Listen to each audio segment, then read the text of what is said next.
DIC, Desarrollo, Ideas y Contenidos. Ya estaríamos. Un programa distinto del acontecer semanal.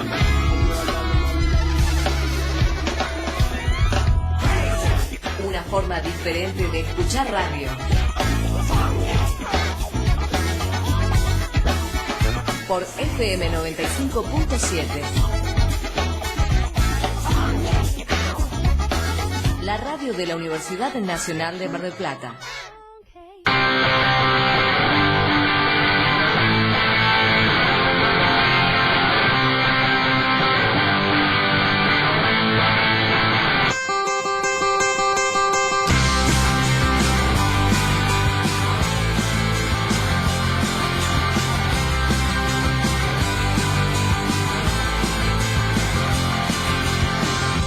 Y muy buenos días a todos, arrancamos ahora sí un nuevo programa de Ya Estaríamos cuando han pasado 4 minutos de las 12, abandonamos y dejamos, y le mandamos también un abrazo grande a Fabio Herrera que acaba de dejar su programa La Oreja Pública y continuamos nosotros de la mano de DIC Producciones con una temperatura en Mar del Plata de 16 grados. Feliz Pascuas a todos principalmente los que están en el estudio primero, a mi familia y a toda la gente que está escuchando en estos momentos la FM 95.7 Radio Universidad y que está ahora de la mano de DIC Producciones. ¿Qué tal, Natalia Muñoz? Felices Pascuas. Felices Pascuas para vos también. ¿Cómo estás, Sebastián? Muy bien, tengo muchas ganas de comer chocolate hoy, seguramente. Hoy es cuando, ya espero que haya toneladas y toneladas de chocolate, en lo cual me esperen en mi casa. Tanto como toneladas. Toneladas. Toneladas y toneladas. Soy de comer mucho chocolate porque me gusta, y más el chocolate con leche, generalmente, que es el de huevo de Pascua. ¿Conoce a alguien que sepa curar el empacho para después del día de hoy?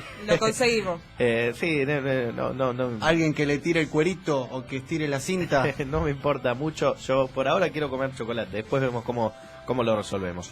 Día con muchísimas cosas el día de hoy, principalmente porque además de tener entrevistas, como siempre tenemos, y sorpresas que sacamos debajo de la manga, y de tener al señor Diego Malvernat, que va a estar más adelante, como siempre, en su columna de política, tenemos además, para comentarle que, bueno, usted sabe bien que esta semana hubo un paro, el día 31 de marzo tenemos algunos audios de Cristina Fernández y Axel Kicillof, que, hablaron y se pronunciaron acerca de este paro llevado a cabo el pasado 31 de marzo. Y también la semana dejó muchas frases, no solamente en cuanto al paro, sino en diversas actividades. Venimos cerrando un fin de semana largo y todas ellas la ha juntado y editado el señor Luca Berronuevo. ¿Cómo estás? ¿Qué tal? Feliz resurrección de Cristo. Feliz. Feliz resurrección de Cristo. Le mando un besito a Marcela, antes que nada. Un saludo a Marcela que nos está escuchando. Un besito, querida. Chau. Un besito, así. Querida. Un besito, querida. A ver, ¿qué tenemos para hoy? Le pedí especialmente a la producción de este programa si podíamos extendernos un poquito en el tiempo. Veremos a ver si... Un pedido especial. Un pedido especial porque la semana nos ha dejado una pila de material. Así, mirá, off, ¿qué material? Le digo, todas las vocales le pronuncio. Tenemos... Sí. Una pila de material. Por un lado, vamos a ocuparnos un poquito nada más de este paro, en realidad paro medio obligado, porque la mayoría de la gente estuvo trabajando, los que no trabajaron fue porque no tenían cómo llegar a sus lugares para desarrollar su labor diaria. Estuvo inaugurando el tren desde Retiro hasta la ciudad de Rosario, así que tenemos algunos audios de Florencio Randazzo en una entrevista que dio a Canal 5 de Rosario, a Telefe Noticias de Canal 5 de Rosario, con algunas precisiones sobre eso y algunas cuestiones que tienen que ver con el año electoral.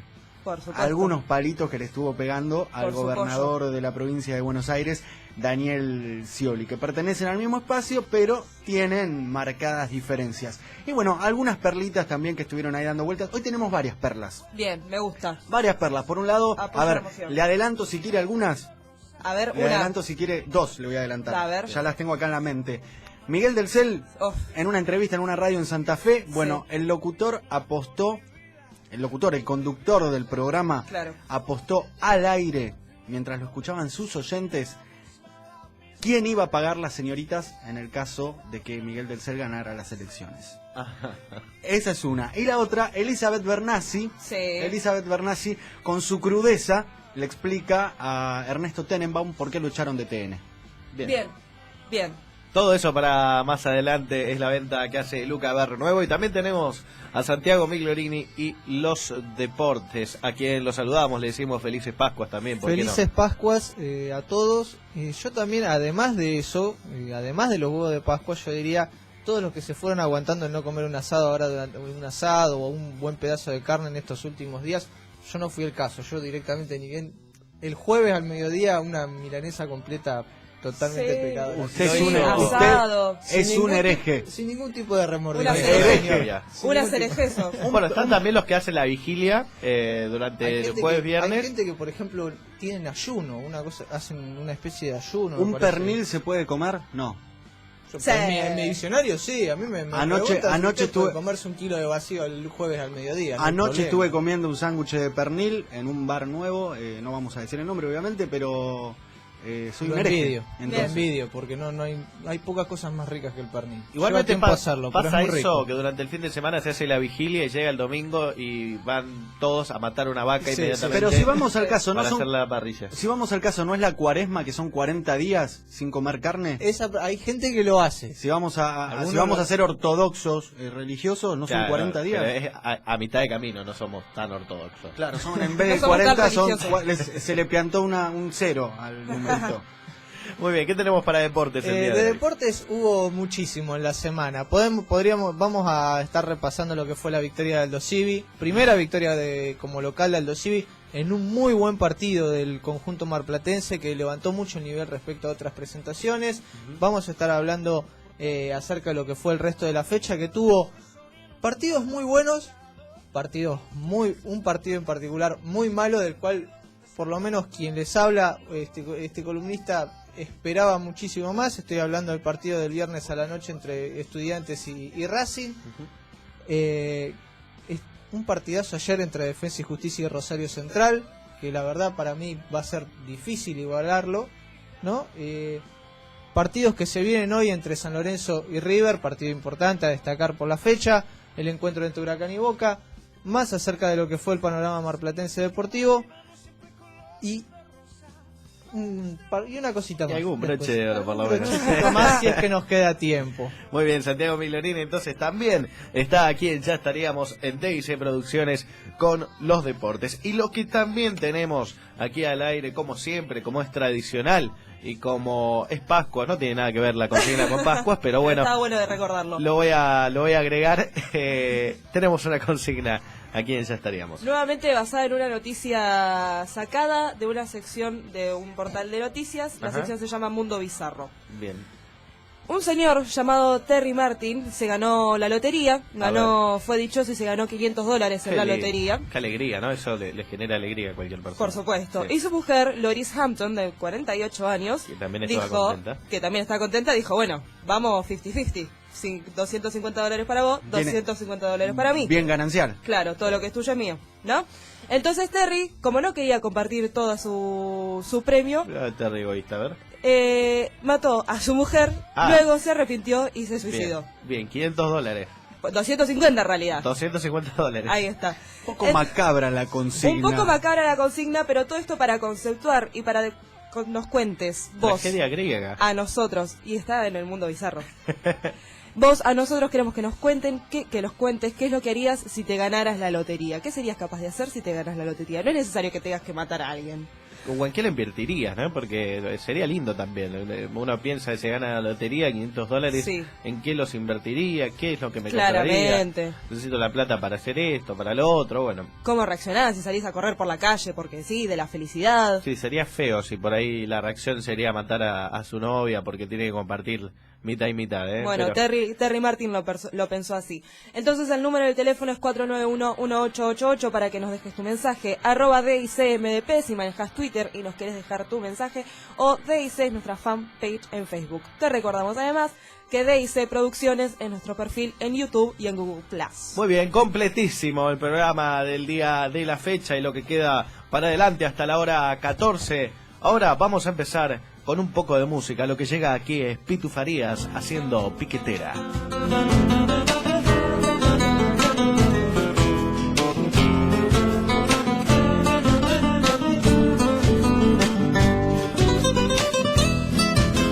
Tierna y combativa vas, tratando de buscar quimeras color victoria, peleando en la oscuridad. El humo es tu fusil, tus brazos la soledad, tu proa apuntando al sur. El caucho es tu trinchera, el caucho es tu trinchera.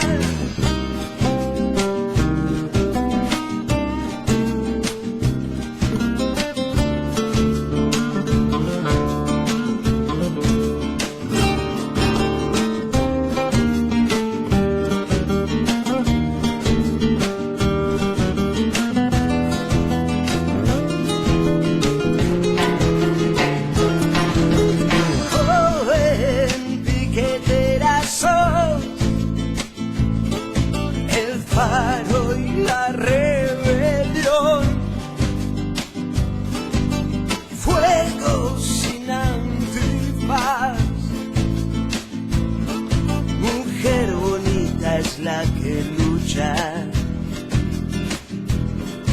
tu grito es tu manifiesto, tu pan la necesidad, tu proa apuntando al sur. Y el caucho es tu trinchera, el caucho es tu trinchera. Tierna y combativa vas, tratando de buscar quimeras color victoria, peleando en la oscuridad. El humo es tu fusil, tus brazos la soledad, tu proa apuntando al sur. Y el caucho es tu trinchera, el caucho es tu trinchera.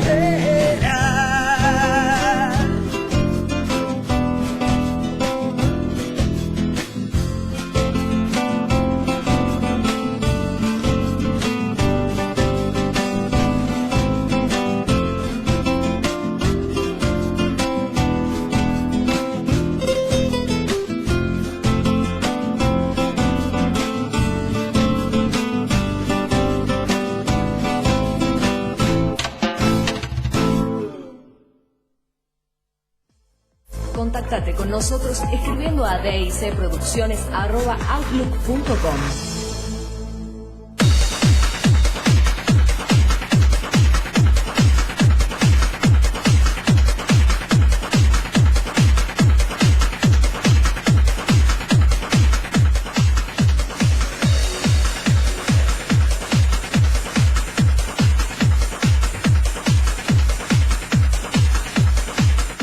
Este es el informativo de DIC Producciones. Es la hora 12:17 en todo el país. La temperatura actual es de 16 grados, la humedad del 52%.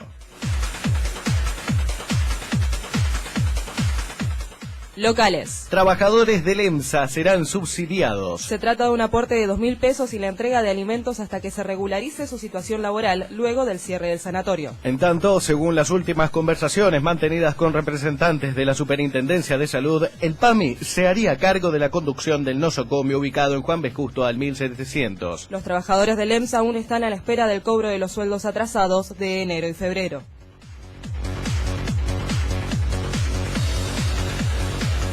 Trabajadores de Argenpesca levantaron la toma del ministerio. Tras un acuerdo con la empresa, el próximo lunes cobrarán las indemnizaciones adeudadas y se hicieron gestiones para que las 93 personas afectadas sean insertadas en el mercado laboral formal. En tanto, el Ministerio de Trabajo de la provincia de Buenos Aires, que estuvo tumbado durante 68 días, se comprometió a tramitar una ayuda económica de 4.000 pesos para cada trabajador con el fin de contribuir a paliar la situación que atravesaron las familias. El abogado representante de los trabajadores, Julio Jiquilo, explicó que la empresa ya ha cumplido con el depósito total de haberes y que existen las garantías para que el lunes se cobre el dinero adeudado.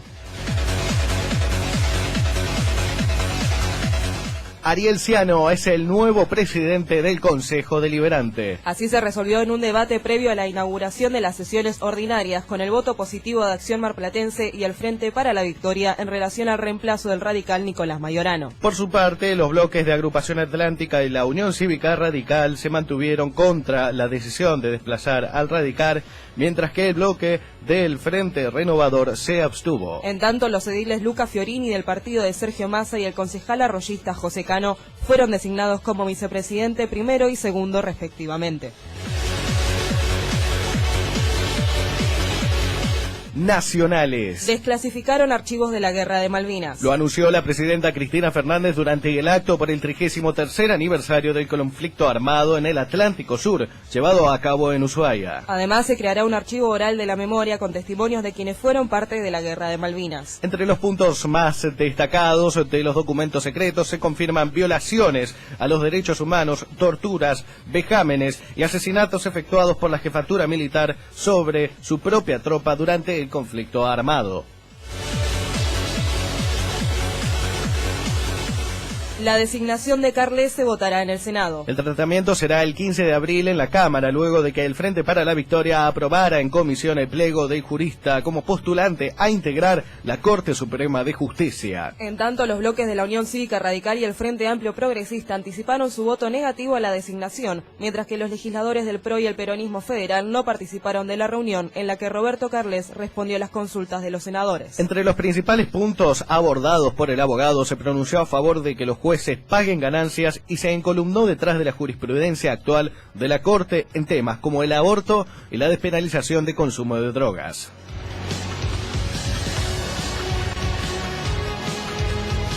La estatización de trenes se tratará en diputados. El proyecto de ley se debatirá el próximo 8 de abril en la Cámara Baja tras haber recibido dictamen en plenario de comisiones. La iniciativa otorga al Estado la plena administración de la infraestructura ferroviaria en todo el territorio nacional y contempla la creación de la empresa pública Ferrocarriles Argentinos. El objetivo es la recuperación del sistema ferroviario nacional, partiendo de una idea central que tiene que ver con haber podido demostrar que el Estado es mucho más eficiente que los privados cuando hay decisión política y compromiso, comentó Florencio Randazzo en conferencia de prensa.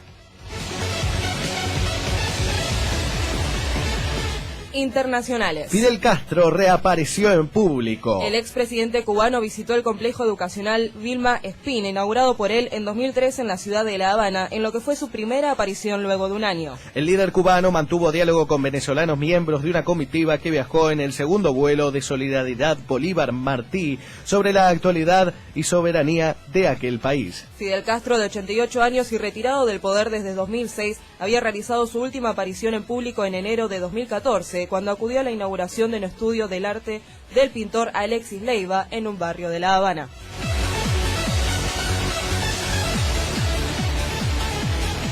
En la hora 12:22 minutos en todo el país, la temperatura actual es de 16 grados, la humedad del 52%.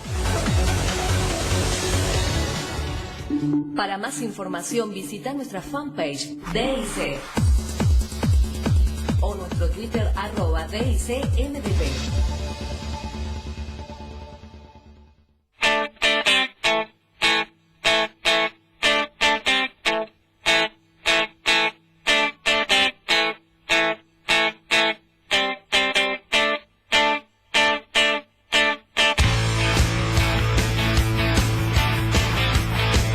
Continuamos Ya estaríamos el pasado 2 de abril. La presidenta dio a conocer la creación del archivo oral de la memoria y la desclasificación de los documentos secretos de la Guerra de Malvinas. Todo esto fue en el marco del acto por el 33º aniversario de la Guerra de Malvinas, con un objetivo muy claro, ¿sí? Mostrar las aberraciones que se cometieron durante el conflicto armado, las torturas que no se conocen, los vejámenes que todavía no se conocen, los asesinatos también que no se conocen, aquellas penas que los jefes militares aplicaban a su propia tropa en forma de descarga y cuya investigación, además, fue clausurada por la Corte Suprema de Justicia el pasado 19 de febrero por no considerarlo un crimen o crímenes más bien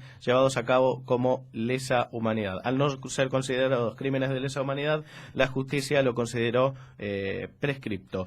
Todas estas denuncias que por décadas fueron ocultadas por las fuerzas militares y que son cerca de 120 son motivos suficientes, creemos, para la reapertura de la pesquisa ante la Comisión Interamericana de Derechos Humanos. Sin duda que esto también puede favorecer a que más denuncias similares salgan a la luz y que lleven a ser consideradas como crímenes de lesa humanidad, como lo son, en este caso, crímenes que se denuncian por torturas, crímenes que se denuncian por vejaciones y asesinatos, inclusive en el archipiélago. Relévese de la clasificación de seguridad a toda aquella documentación de carácter no público vinculada al desarrollo del conflicto bélico del Atlántico Sur, es lo que lee el decreto número 503, firmado por la presidenta en el marco de estas políticas de Estado que ya hace un tiempo se vienen viendo con el juicio a la Junta y demás, de transparentar el pasado en pos de un presente y un futuro distinto. A todo esto, el diario Tiempo Argentino ha tenido la posibilidad de ver, y a partir de ello ha difundido ciertos testimonios que han saltado a la luz a partir de esta desclasificación, testimonios de excombatientes sobre las torturas que les fueron perpetradas durante la guerra por sus superiores. Por ejemplo, tenemos en la compañía B del Regimiento de Infantería 3, claramente la identidad de los soldados se mantiene en reserva, y es una denuncia contra el jefe de sección de subteniente Flores. En una oportunidad, dice uno de los soldados, faltaron raciones de combate, preguntó quién los había comido y no saltó nadie. A raíz de esto nos hizo descalzar y meter los pies en agua 5 minutos, que parece poco, pero piensen que estamos en el clima de Malvinas. Por otra cuestión, nos obligó a pasar 5 días sin usar gorra ni abrigo en la cabeza. Algunos compañeros los estaqueados durante horas en el piso mojado. Otra denuncia de un ex soldado de la compañía B del Regimiento de Infantería 5, un conscripto correntino, fue internado por desnutrición. Dice, estuve 15 días sin comer, solo un mate cocido amargo por las mañanas. El sargento Vega me ordenó que me levantara a tomar la sopa y por no poder hacerlo por mi debilidad me pegó una trompada. Otra denuncia incluye, me fueron disparados al menos a 150 metros, 3 disparos con pistola de 9 milímetros a mí y a mis compañeros. Y así decenas y centenas de denuncias de torturas, vejámenes y asesinatos. Por lo menos 120 son las denuncias que están validadas hasta el momento. Fue como un secreto, digamos, mantenido oculto, decíamos, por parte de las fuerzas militares, ya que son declaraciones llevadas a cabo por las mismas tropas argentinas al momento del regreso de las Islas Malvinas, y son secretos que se mantuvieron, ya decimos, por parte de la fuerza militar sin dar a luz nunca este tipo de hechos y bueno, mantenidos, digamos, en clandestinidad, si se quiere, este tipo de información, que es importante tener en cuenta para llevar a cabo cualquier tipo de acción judicial. Decíamos, hoy en día son 120 las denuncias, pero pueden ser más conforme vaya pasando el tiempo. Esta desclasificación, inclusive de archivos, ayuda mucho para poder avanzar en este tipo de causas judiciales, teniendo en cuenta que la misma Corte Suprema de Justicia ha clausurado esta investigación. Es de público conocimiento que al finalizar la guerra los soldados debieron firmar un documento entregado por oficiales de inteligencia en el cual lo que había ocurrido durante la guerra no debía trascender. públicamente, y Ernesto Alonso, que es el presidente de la Comisión Nacional de Excombatientes, al respecto de este fallo de la Corte en desestimar estos crímenes como en su carácter de lesa humanidad, dice que hubo un ocultamiento de pruebas y que esta decisión reivindica la doctrina del punto final y cierra toda posibilidad de investigar los cientos de hechos criminales denunciados por los soldados. Le parece raro, ya que hay más a la espera alrededor de 300 soldados esperando a declarar, y sabe que con esto de la apertura de los archivos van a ser muchos más los que se quieran sumar a dar su testimonio. Sí, digamos que son aberraciones importantísimas las que se cometieron durante la guerra de Malvinas, como durante todo el periodo de la última dictadura cívico-militar en Argentina. Digamos, esto es por ahí la gota que rebalsó el vaso, la guerra de Malvinas y el mismísimo comportamiento de los jefes militares durante el conflicto armado, teniendo en cuenta que, bueno, otra de las historias que he tenido la oportunidad de leer es que, por ejemplo, uno de los soldados tenían que cocinar, en realidad entre un grupo de soldados, un cordero que era únicamente para los suboficiales y oficiales, para los jefes militares, y al convidarle el hígado, digamos, del cordero a uno de las tropas, bueno, este mismo es obligado a ser, está quedado al piso durante horas. Es otro de las historias que hemos tenido la oportunidad de leer, y sin duda que son muchas, y que figuran en estos archivos que han sido desclasificados, ¿sí? El Centro de Excombatientes Islas Malvinas de La Plata, el CECIM, lo que va a hacer en base a este rechazo por parte de la Corte es presentar para el 20 de abril aproximadamente a la Comisión Interamericana de Derechos Humanos una denuncia por delitos de lesa humanidad que habrían sido cometidos, exactamente esto que estamos contando, contra soldados por militares argentinos. Ernesto Alonso anuncia que se presentará una cantidad importante de organizaciones en calidad de amicus curiae, de amigos de la Corte, y todo esto nuevamente se vuelve a enmarcar en una política de Estado de memoria, verdad y justicia. Existe por parte del Ministerio de Defensa, a cargo de Agustín Rossi, la página que es www.archivosabiertos.com, que ahí se pueden encontrar documentos y testimonios para que todos podamos leer y tener acceso para trabajar por un mejor presente y futuro. La presidenta Cristina Fernández de Kirchner también se pronunció en pleno acto de Malvinas durante el día 2 de abril en Ushuaia y decía lo siguiente: somos la excusa perfecta de un gobierno que ha tenido que pasar de 46 bancos de alimentos o de 66 bancos de alimentos que tenían a más de 400 bancos de alimentos para alimentar a ese millón de ingleses.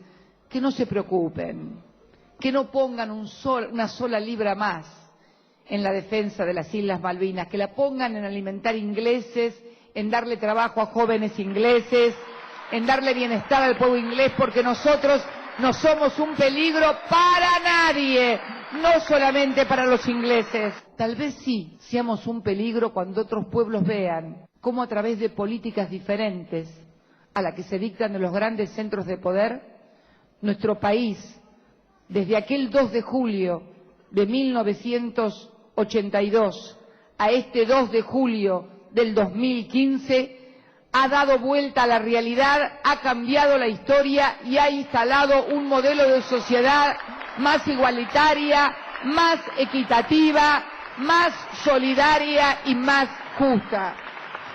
Pero además también puedo, y tal vez sea una de las pocas gobernantes, junto a mi compañero, que pueda mirar de frente a los combatientes y veteranos de Malvinas, porque fuimos nosotros los que les reconocimos los derechos, porque fuimos nosotros los que volvimos a instalar Malvinas, no solamente como una cuestión nacional, sino como una cuestión internacional de lucha contra el colonialismo. Y la presidenta Cristina Fernández de Kirchner, que así se pronunciaba en el contexto de la militarización de Malvinas y acerca de la desclasificación de los archivos que daba a conocer el pasado día 2 de abril en el acto de Malvinas en Ushuaia. Ya estaríamos. Un programa distinto del acontecer semanal.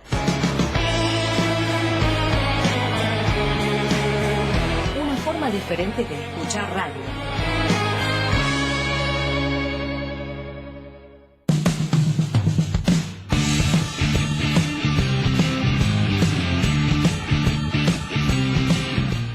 El Mundo de Deporte hace su ingreso a este estudio y lo hace de la voz de Santiago Migliorini. Bueno, muchísimas gracias por la presentación. No sé si tanto como el mundo del deporte, pero sí nos vamos a ocupar en principio de lo que fue para mí la primera victoria como local de Aldo Civi en el torneo de primera división. Un Aldo Civi que viene mejorando, sobre todo en el aspecto ofensivo, donde encontró en Roger Martínez una pieza importantísima en el ataque. ¿Se acuerdan que yo al principio de este torneo les decía que Aldo Civi tenía muchos problemas, no solo en defensa, que lo sigue teniendo? Me parece que el caso de Godoy Cruz no es un rival a medir, a tomar tanto en cuenta como medida para lo que es probarte en qué nivel estás como equipo, porque Godoy Cruz, al igual que Arsenal, al igual que otros equipos en este torneo, viene bastante en bajo nivel. Pero más allá de eso, se notaron muchas mejorías en Aldo Civi en lo que es la faceta de ataque. O sea, es decir, buenos niveles, no solamente de las incorporaciones, como lo que me parece que es San, sino bastantes levantadas, como por ejemplo lo que fue de Capurro, que no se le veía este nivel tanto en el Nacional B, y se veía que quien andaba mejor para ese puesto era Secafien. Bueno, Capurro ahora arranca como titular y se nota que que ha mejorado en su nivel y aporta muchísimo al circuito futbolístico, ¿no? A la generación de fútbol en el conjunto marplatense. Y como decía antes, Roger Martínez, una muy buena incorporación, un muy buen aporte el que genera el ataque de Aldo Civi. No solamente, además, la levantada en el nivel de Pablo Luguercio, la vuelta al gol del delantero, ex Racing, ex Estudiantes, que le aportan, que ahora no solamente le aporta sacrificio y trabajo, que es lo que ya le aportaba antes Aldo Civi, sino que ahora cuenta con gol que llegó a los 3 minutos de partido, le abrió el partido a Aldo Civi, le facilitó mucho el trámite ante un equipo que le cuesta, como Godoy Cruz. ¿En qué situación pone esto a Aldo Civi? Aldo Civi, en realidad, para mí, ahora está, más o menos, es uno de esos equipos que arranca, que está en esa mitad de tabla, junto con muchos otros equipos, y lo pone más o menos en una situación positiva para mí, Sebastián, porque lo va acomodando bastante a lo que es el ritmo de primera división, en donde ya lo que más le costó a Aldo Civi fue encontrar no tantos equipos replegados atrás y cuidando el fondo y el resultado, como solía ser en el Nacional B, que más o menos la regla general en esa categoría es ganar de local y de visitante. Si se puede conseguir un punto, mejor. Bueno, Aldo Civi lo que encontró cuando llega a esta categoría es que cuando estás de visitante te atacan, te van a buscar el partido y cuesta muchas veces, y fue eso, me parece, lo que en un principio a Aldo Civi le costó entrar en la categoría. Encontró equipos como Vélez, como Vélez, por ejemplo, que lo agredieron, que lo fueron a buscar, y bueno, y eso fue quizás en lo que ahora se está acostumbrando, en lo que está encontrando el ritmo de la categoría. Tiene todavía partidos difíciles, rivales muy duros, va a encontrar ataques con mucha jerarquía. Recordemos, Aldo Civi todavía, no es un dato menor, Sebastián, no jugó contra ninguno de los equipos grandes, no jugó contra San Lorenzo, no jugó contra Boca, no jugó contra River, equipos que no se van a refugiar atrás para nada, le van a ir a buscar el partido y van a querer asumir el protagonismo. Va a ser una prueba muy dura para Aldo Civi. Tengo un recuerdo igual de Aldo Civi ganándole a River. Aldo Civi, sí, en su última incursión en primera división, Aldo Civi tuvo una victoria contra River y, si mal no recuerdo, también tuvo una victoria en la Bombonera. Si mal no recuerdo, en eso puede que me equivoque, no me la juego del todo, pero sí, tuvo una buena. De hecho, Aldo Civi fue el que le sacó el invicto en el Nacional B. Exactamente. Sí.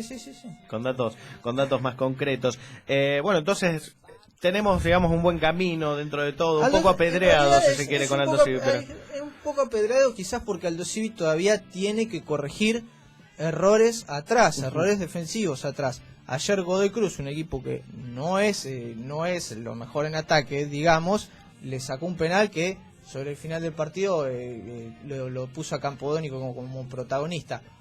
Mal pateado por Ayoví el penal, fue a media altura, casi apenas a un costado, no fue mucho problema para Campodónico, solamente fue un penal pateado fuerte, pero sin estar bien direccionado, Sebastián. Muy bien. Otra cosita, no sé, me queda un segundito. Prosiga, sí. Ayer, los últimos, para hablar un poquito de los partidos más o menos que estuve viendo, hacer un balance, uno ve más o menos un partido como Racing y Estudiantes de La Plata y espera un espectáculo futbolístico bueno, digamos. Por lo menos, La ¿no? realidad es que el partido fue muy malo, muy malo. Apenas, yo todavía estoy preguntándome cómo llegaron a hacer un gol cada uno de los equipos, porque fue 1-1 el partido, pero la verdad que era -1 contra -1, tenía que salir más o menos. Bien. Fue muy malo, pero por ejemplo, uno después tiene sorpresas muy gratas, como por ejemplo, ver que por ejemplo van a jugar Central y Defensa y Justicia, y el partido termina 3-3. Bien. Excelente. Bueno, ya seguramente vamos a estar volviendo. Relatando, le deja, digamos, la venta para más adelante. Vamos a estar hablando de los otros partidos que hubo. Alvarado, que se prepara para jugar por el Federal B. Unión, que juega hoy por la tarde a las 4, pues en el Nacional B. Bastante más de deporte que lo que nos queda, además del resto de los partidos de primera hoy por la tarde. Muy bien, entonces Santiago Migliorini y la información deportiva. Ya volvemos y continuamos con Ya Estaríamos. DIC Producciones. Compuesta por estudiantes y profesionales. Creada como servicio de la comunicación. Los surcos se abrió en el continente para sembrar nuestro sueño de siempre. Qué lindo mostrar al mundo que bien se siente este abrazo. Y con el fin de generar lo propio. Latinoamericano. Lo nuestro.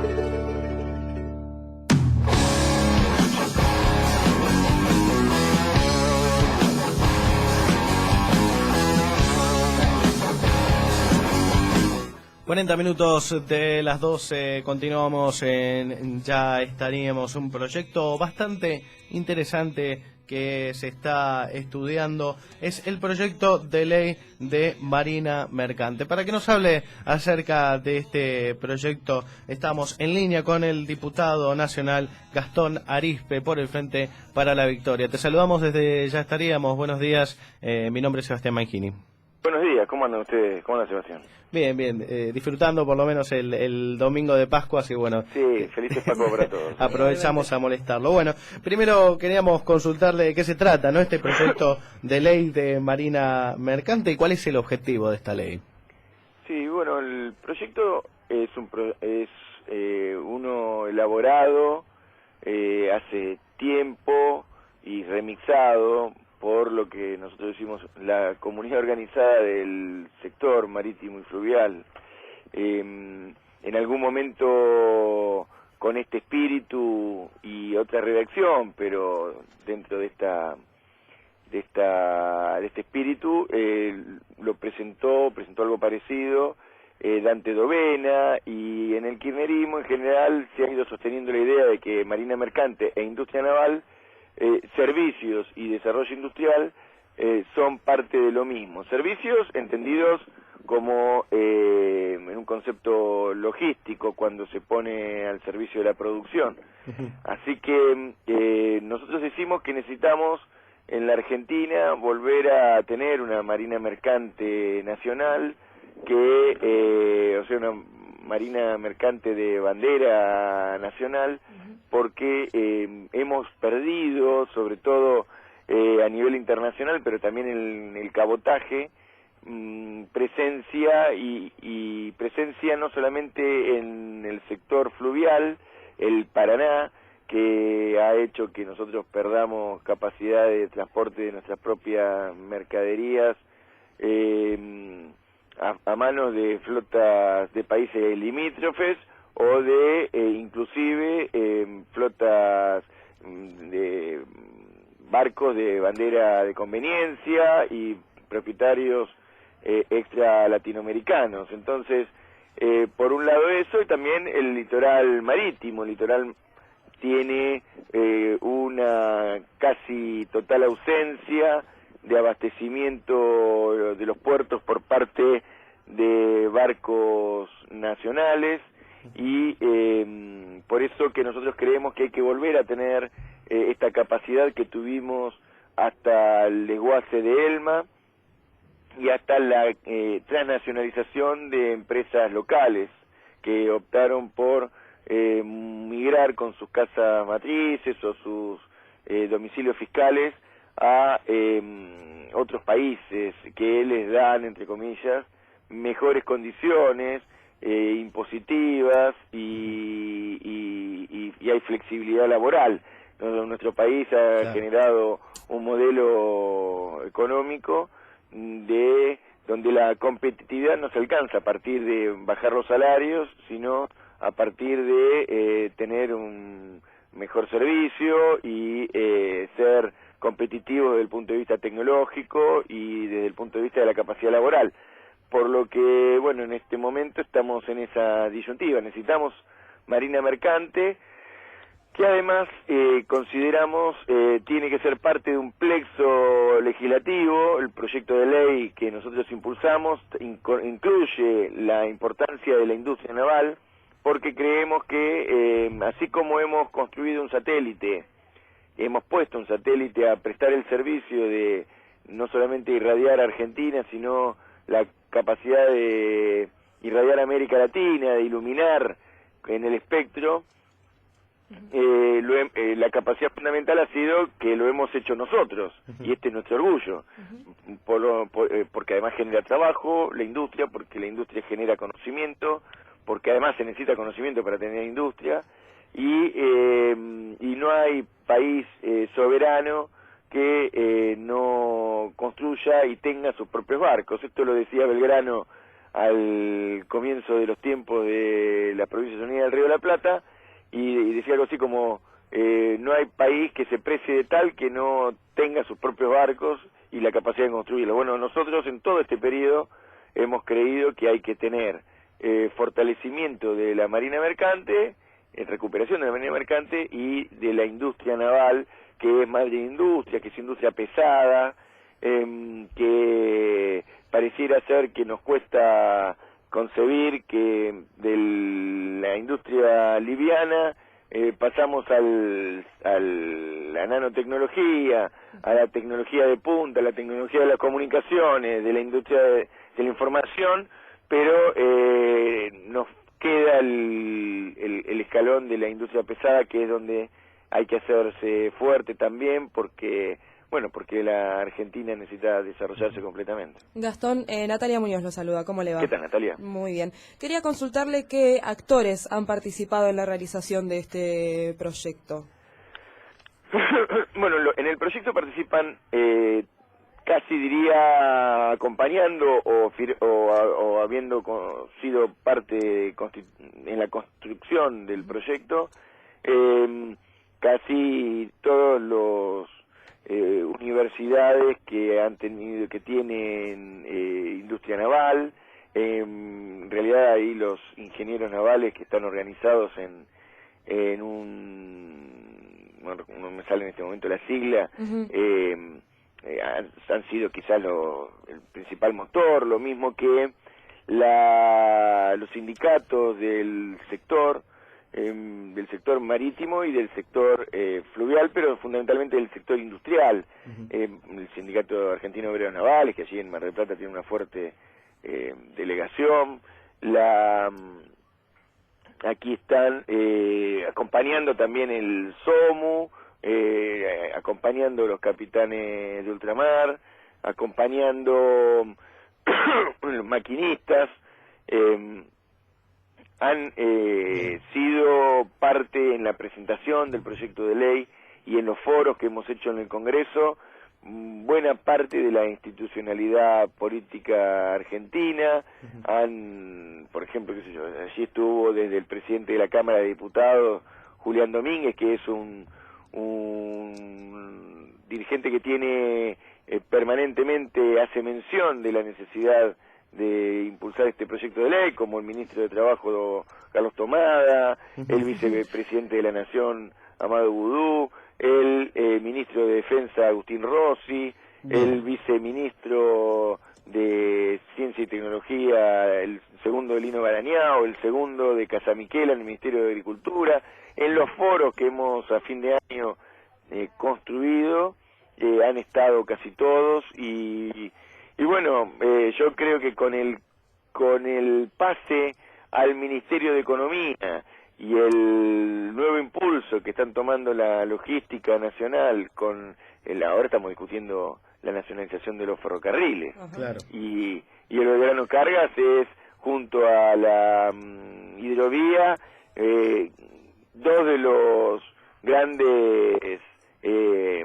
autopistas por donde circulan nuestros commodities. Sí. Y bueno, este impulso va a poner en marcha un nuevo debate que es el de la multimodalidad en el transporte. Sí, sin duda que es parte, digamos, del proyecto nacional y que va en esta línea, teniendo en cuenta además que recientemente, además de la estatización de los ferrocarriles, se ha podido construir el primer tren en Argentina. Te queríamos consultar, además, Gastón Arispe, ¿cuál sería el fomento económico de Nación en el sector y en qué forma se tramitaría esto? Porque lo que plantean muchas veces desde los sectores de la oposición es que esto, generalmente la parte burocrática son trabas para digamos, poder acceder a créditos, poder acceder a una promoción económica desde lo que el sector representa.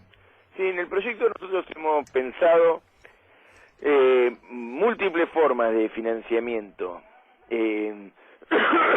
Fundamentalmente, en realidad múltiples formas que caen en lo que ha sido también mecanismo de financiamiento de otras áreas, como fondos fiduciarios. Nosotros creemos que el financiamiento, que el Estado Nacional tiene que garantizar financiamiento para no solamente el astillero cuando asume la inversión, que son años de construir un barco, implica salarios, insumos, etcétera, sino también al armador, que tiene que también afrontar el costo y los riesgos de poner en marcha un emprendimiento de estas características. Entonces, el fondo fiduciario para aquellos que estén en el marco del régimen de promoción, porque nosotros decimos que puede ser fiduciante solamente aquel que tenga más del 51% de las acciones en la Argentina. Se constituyen empresas, emprendimientos para poner en marcha la construcción de un barco, pero este tipo de agrupamiento tiene que tener una mayoría accionaria nacional. Porque, bueno, hoy la pulseada, el fuerte debate que hemos tenido con los que migraron a otros lugares pero siguen ejerciendo el cabotaje nacional sí, fundamentalmente los de cabotaje nacional, nos plantean que somos restrictivos al aporte de inversiones locales. Y aquí hay un primer debate interesante tener en cuenta que, como nos han siempre envuelto en sus falsas, en sus mentiras, que es que no ha habido un proceso de inversión nacional que se haya frenado, sino que ha habido que armadores nacionales radicaron sus empresas en otro lado. O sea, ha habido una migración del capital argentino y del esfuerzo nacional a otros países. Entonces nosotros decimos que el que va a tener capacidad de financiamiento aquel que tenga el 51% de las acciones. Para eso, los armadores que hoy ejercen el transporte de cargas en la Argentina tienen que volver a poner sus casas matrices en la Argentina y pagar impuestos aquí. Entonces, bueno, nosotros creemos esto, que hay que poner en marcha un fondo fiduciario y mejorar el mecanismo de leasing naval que existe hoy, que, bueno, bueno, es a todas luces escaso y genera mucha polémica, pero nosotros creemos que con un leasing naval remozado y con un fondo fiduciario podríamos proponer mejorar el financiamiento para este tipo de empresas, ¿no? Bien, Gastón Arispe, por último, le queríamos consultar ¿en qué instancia se encuentra este proyecto de ley? El proyecto de ley el año pasado tuvo una redacción acordada en la Comisión de Intereses Marítimos, una redacción que, bueno, con la totalidad de los diputados de la oposición y el oficialismo, los asesores, mejor dicho, incorporamos puntos que eran necesarios de ser revisados. Esta nueva redacción es la que vamos a volver a poner ahora en marcha, como porque ha perdido estado parlamentario. Cada 2 años los proyectos pierden estado parlamentario, así que con la apertura de las sesiones se vuelve a poner en el Congreso, así que ahora están firmando, está haciendo el proyecto, está girando entre los legisladores para que lo firmen. Y bueno, en este momento está en el despacho de Julián Domínguez. Pero bueno, una vez que tengamos todas las firmas, vamos a volver a debatirlo con las nuevas autoridades de la Secretaría de la nueva Secretaría ahora de Puertos, Vías Navegables y Competitividad dentro del Ministerio de Economía, y con alguna opinión sobre el proyecto vamos a volver a ponerlo en el Congreso. Y el Estado estamos mejor que al principio. Todos estos debates llevan mucho tiempo.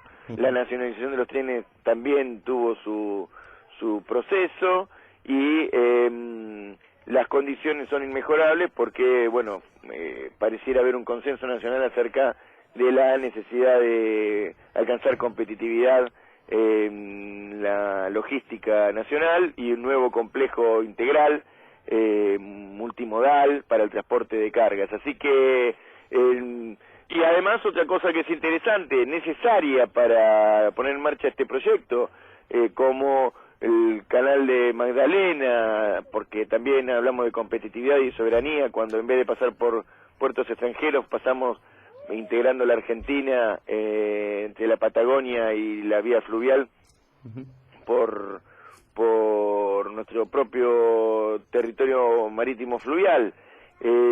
También estará en el corto plazo, imaginamos, en debate el Código Aduanero, y también imaginamos que en el corto plazo vamos a tener hecho ley la 1108, que es la que limita el transbordo de carga en países que no hayan firmado convenio con Argentina para favorecer a los puertos argentinos.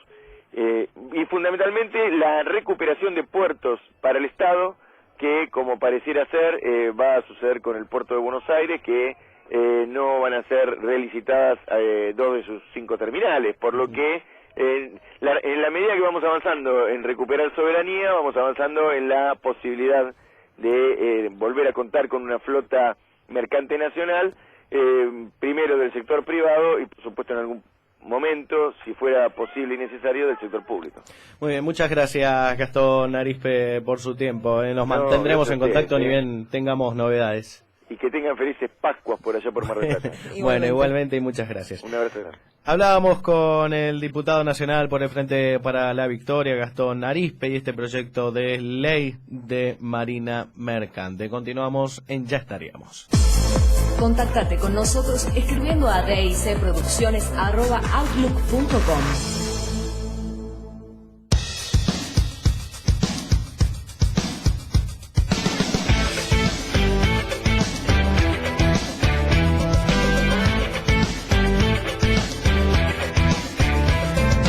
¿Y qué pasa si usted se gana la lotería, Natalia? Yo creo que sería ese caso que primero sale a dar una vuelta a manzana corriendo al grito de ¡ah, gané! Y después veo si lo invierto en bienes raíces, si me voy de viaje. Después veo, primero... Usted se va de timba, me parece. ¿De timba? Sí. Tengo sí, pinta de timbera. Timbera vieja. No, seguramente lo invierta en viajes, Bien. Seguramente. Una casita, tranquilito, y después viajar alrededor del mundo. Para aquel que anda despistado, y que recién acaba de prender la radio, tenemos una consigna y tiene que ver con qué haría usted con el dinero si se gana la lotería. Exactamente. Queremos que nos respondas al 491-1888, @DICMDP en Twitter o DIC en Facebook. Muy bien, y llega sigilosamente, tranquilo, el señor Luca Barro Nuevo y las frasecitas de la semana. Sin hacer ruido, o haciendo todo el ruido posible. Porque venimos a hacer ruido en la radio, para eso venimos, si no es para eso nos quedamos en casa. Muy bien, ¿qué tenemos para el día de hoy? Por un lado yo quisiera contestar la consigna. ¿Qué haría usted? ¿Qué haría si me gano la lotería? Sí. Creo que invertiría en algún fondo de inversión, algo por el estilo. Aburrido. Un fondo para poner a trabajar esa plata, ese dinero. Bien. Bien. Para ver si suma, si se multiplica y después, no sé, si se... Piensa a futuro. Lucas es un tipo Sí. que es prevenido con el dinero. Él no lo gasta. Más o menos. Cauteloso. Más o menos. Cauteloso, sí. Lo invierte, digamos. Luego cambiaría el auto, luego me iría a algún viajecito. Claro, tranquilo. Agrandaría la casa. Tranquilo. Alguna que otra cosa. Algún home theater. Ah. Un LED de 80 pulgadas, algo por el estilo. Bien, bueno, perfecto. algo bien ostentoso. Muy bien. ¿Qué tenemos para hoy, Luca? ¿Qué tenemos para hoy? Vamos a recordar que este 31 de marzo se llevó adelante un paro convocado por algunas agrupaciones gremiales, ¿sí? En reclamo por el impuesto a las ganancias. Ajá. ¿Sí? Impuesto a las ganancias que solamente pagan, esto hay que decirlo, el 11% de los trabajadores registrados. El 89% de los trabajadores registrados y el 30% de los trabajadores en situación precaria no pagan el impuesto a las ganancias. Esto hace de un universo de 12 millones de asalariados, solamente pagan cerca de 1.300.000, 1.400.000 trabajadores. Por ese 11% se hizo un paro general este último 31 de marzo. Ajá. Sí, esto me hace acordar, lo comentábamos en las redes sociales, ¿no? ¿Usted se acuerda en la secundaria cuando de 40 alumnos uno se mandaba una macana y el profesor decía, por ese solo que amonestamos al resto? Ajá. Bueno, me hace acordar a eso. Similar, un poco más macro, si se quiere, más amplio. Claro, y más que nada que involucra, no es casual, a los gremios del transporte en pleno tratamiento de la estatización de los ferrocarriles. Digo, no sé si será casual o no, pero podemos mantener alguna línea. O causal fue más bien. O causal, que casual. claro. Nada es casualidad en esta vida. Bueno, Aníbal Fernández se cruzó con Julio Piumato, ¿sí? En el programa de Fabián Doman en Canal 13, y esto era lo que ocurría. Este paro es un paro que si hubiese transporte, el 95% hubiera trabajado. Llamativamente, el 7-8% que apenitas alcanzado, con monedas diría, está desalcanzado, hace un paro para defender a aquellos que tienen sueldos altos. No lo termino de entender eso. Hay países del mundo que no están cobrando. Turquía cobra el 35%, Portugal el 46,5%, México el 30%, Italia el 43%, Holanda el 52%, Estados Unidos 35%, Australia 45%, España 52%, Alemania 45%, Colombia 35%, Reino Unido 50%. Bueno, yo soy peronista, por eso. La explicación es que alguien tiene que ser el que esté poniendo, y ¿quiénes son los que tienen que poner? Los que más tienen. Eso es un disparate, Claro, seguro. El impuesto a la renta... Obviamente. ¿Cómo un peronista no le cobra a los trabajadores, perdón? Perón que murió hace 40 años, pero la ciudad de Perón sigue vigente. Ideológicamente estoy más convencido que nunca, pero Piumato, además te voy a decir una cosa, vos representás a un gremio que no garpa impuestos, querido, no paga impuestos a la ganancia, trabaja hasta las 13 horas, tiene 45 días de vacaciones, hijo, se decidan entre familiares. ¿Qué te cree que uno lo mira eso, que la sociedad argentina no lo sabe? Bueno, esto era lo que ocurría en el cruce que tuvieron Aníbal Fernández con Julio Piumato, justamente, ¿no? Reclamando por el impuesto a la ganancia, qué sé yo, que no hay que cobrarle a los trabajadores, y Aníbal le decía, solamente lo cobran entre el 8 y el 9%, 7, 8, 9% de los trabajadores, y además vos de qué te quejas, si tu gremio no paga los impuestos. ¿Qué me venís a correr si yo te enseñé a caminar? ¿Qué me venís a correr si yo te enseñé a caminar? Tal cual. Habría que preguntarle a Piumato qué hace con ese dinerito que se ahorra en el no pago de esos impuestos. Cambiamos de tema, Sí. hablamos, ya que también es parte de la agenda, qué se hace con el impuesto a las ganancias y demás cuestiones. Hubo un caso muy conocido que tiene que ver con un banco de origen europeo, el HSBC, ¿sí? Con unas miles de cuentas fuera del país en fondos en paraísos fiscales, básicamente. Bueno, esta semana el presidente del HSBC Argentina, Martino, estuvo en una comisión bicameral que se ha conformado al efecto de investigar el desvío de dinero a estas cuentas extranjeras. Bueno, el periodista de la televisión pública, Lucas Martínez, intentó entrevistarlo a la salida de la comisión bicameral y Martino decía esto. Martino, ¿cómo le va? ¿Se negó a contestar ante la bicameral? ¿Por qué? ¿Hay alguna explicación ante esta fuga masiva de capitales, Martino? ¿Alguna explicación hay, Martino? ¿Alguna respuesta?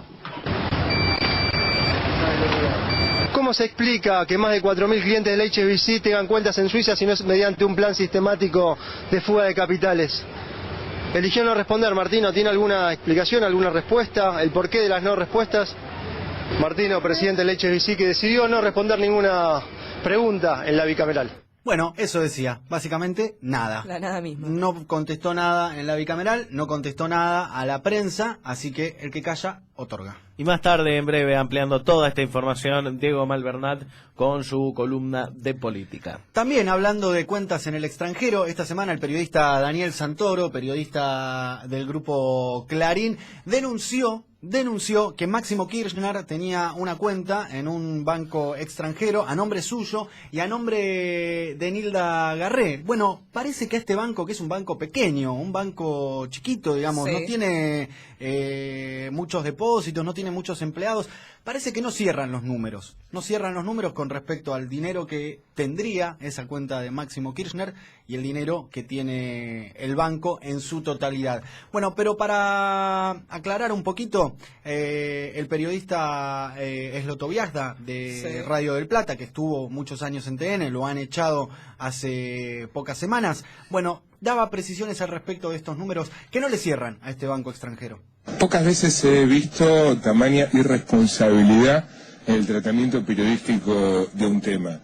Un periodista no puede publicar ni de Máximo ni de nadie semejante denuncia incondicional. O tenés la información chequeada o no la tenés. Y si la tenés más o menos, la terminás de chequear y la publicás, y si no la podés chequear, te la guardás. En total, ese banco tenía en el 2010 depositado 71.819.000 pesos.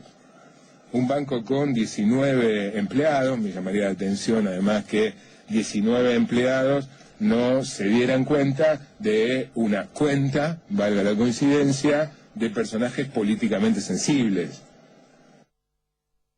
Bueno, 71.819.000 dólares eran los depósitos en total que tenía este banco y, según denunció en condicional el periodista Daniel Santoro, la cuenta de Máximo Kirchner tenía 41.700.000. Y hay que decir otro dato que no aporta Ernesto Esloto Viazda, pero sí sale en una nota de página 12 del día de hoy. ¿Sí? Este banco contaba solamente con 6.079.000 dólares en cuentas de más de 250.000 pesos.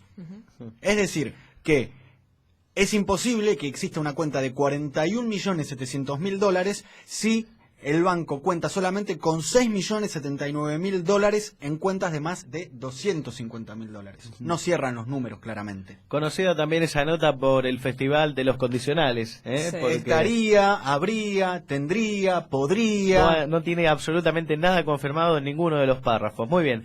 Ya estaríamos. Esta es la columna de el señor Luca Barrio Nuevo. En breve, mucho más. DIC, desarrollo, ideas y contenidos.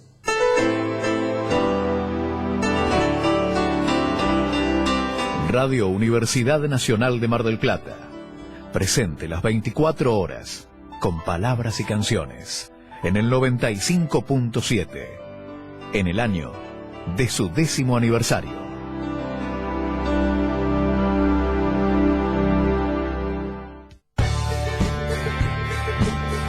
DIC Producciones. Compuesta por estudiantes y profesionales profesionales. Creada como servicio de la comunicación. El surco se abrió en el continente para sembrar nuestro sueño de siempre. Qué lindo mostrarle al mundo que bien se siente este abrazo. Y con el fin de generar lo propio. Latinoamericano. Lo nuestro.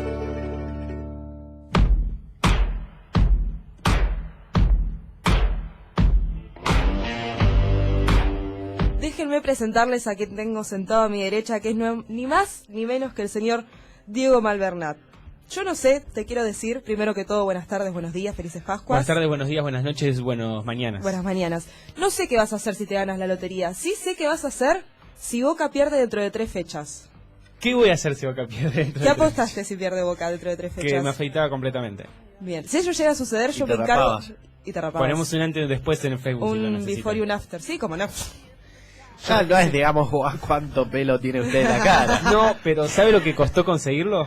Sí, y sí. Es como si, no sé, de un día para otro, alguien que está totalmente calvo comienza a tener pelo, ¿entendés? No te lo querés cortar nunca. Está creciendo, digamos. Es como si a Homero le cortaran sus 3 pelitos. Está tomando la sopa. Estoy Que madurando. de hecho ocurre en un capítulo. Sí, claro. Estoy madurando un poquito. Gana la lotería, ¿qué hace?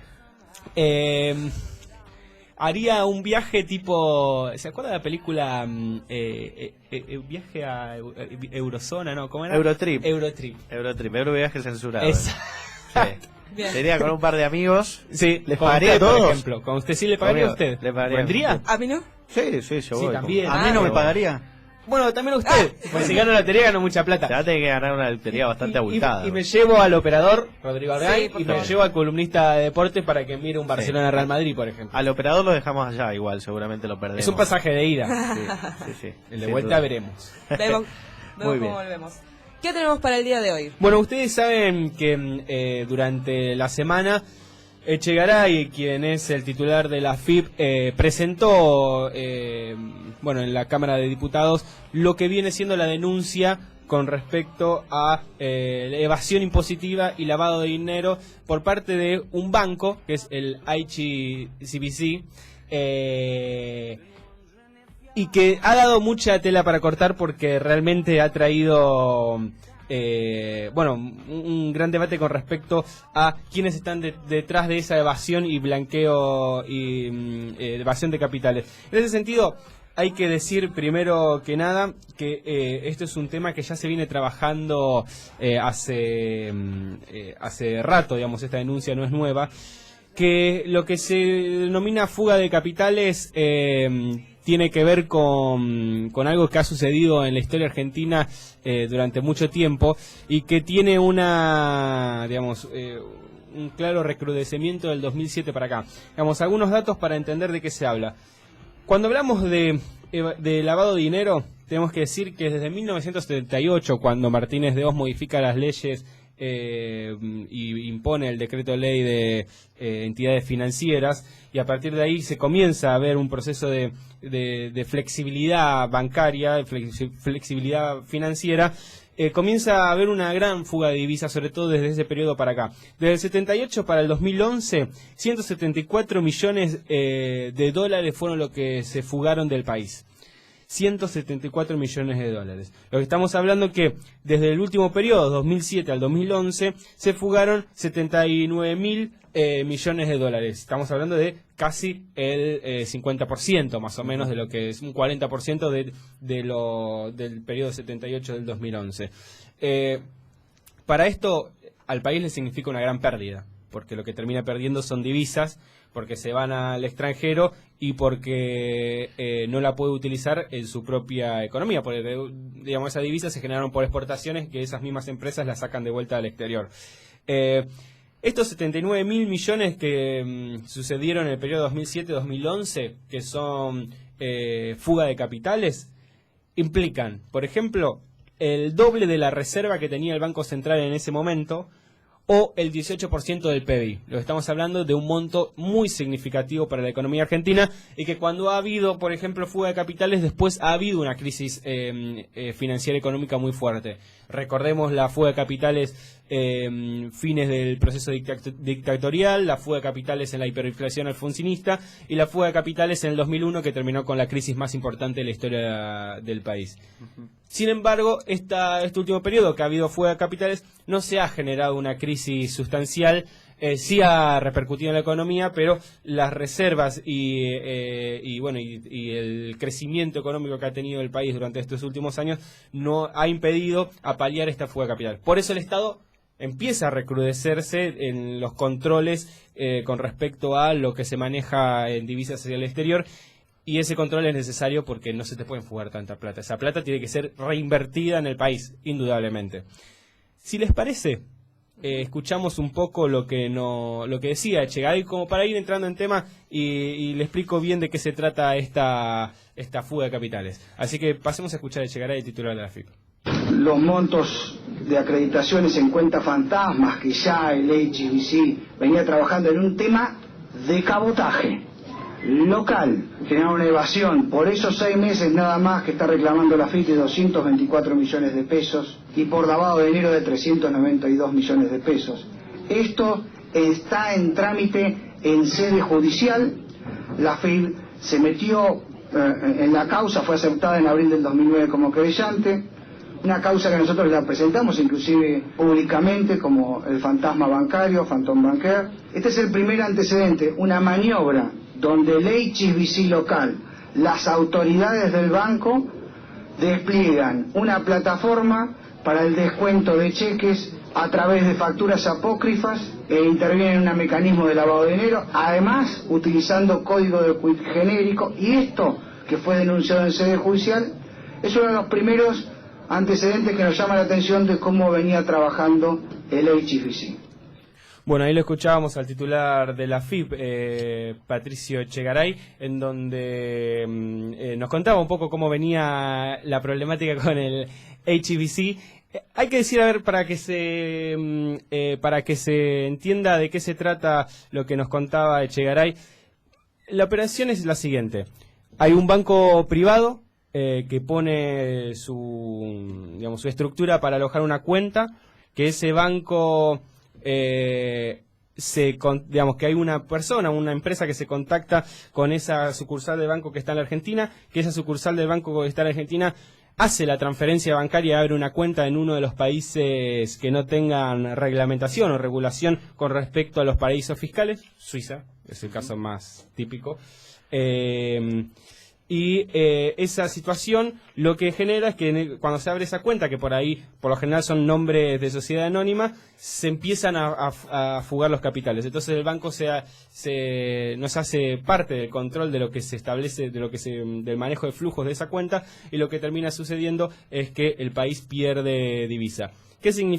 ¿Cuáles son los problemas que trae los paraísos fiscales? Sí, bueno, más lavado de dinero, fuga de divisas.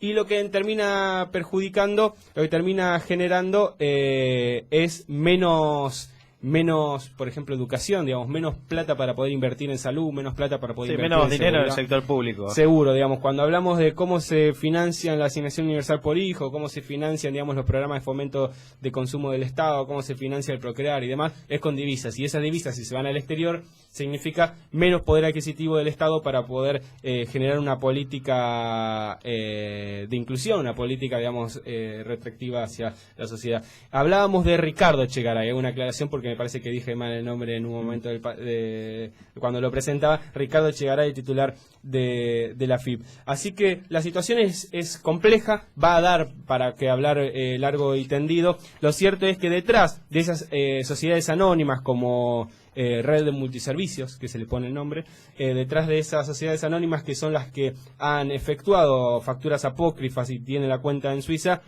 hay grupos que todos los conocemos. Grupo Clarín es uno de los más... El primero, el que ha fugado más capitales. Estamos hablando de 101 millones de dólares que ha fugado el Grupo Clarín. El Grupo Fortabat, Loma Negra, constructora y demás, también ha fugado una cifra similar. Y después hay otras empresas que ni se comparan con lo que han fugado Clarín y Fortabat en estos últimos años. Así que nada es casualidad en este país. Nada es casualidad, y justamente hace poco se dio a conocer que el incendio ocurrido en el depósito de Iron Mountain el año pasado, donde estaban los archivos del banco HSBC, fue intencional. Exactamente, eso es lo que me quedaba por decir. Iron Mountain generó el incendio de aquel depósito. Significó una pérdida muy significativa para el Estado en torno a esta investigación. No fue casualidad, no fue una cuestión que haya sido un problema sin ninguna intención, sino todo lo contrario. Por lo tanto, acá se está disputando, digamos, los capitales grosos que hay en la Argentina. Muy bien, Diego Mal Bernat y la opinión, el sello, en Ya Estaríamos.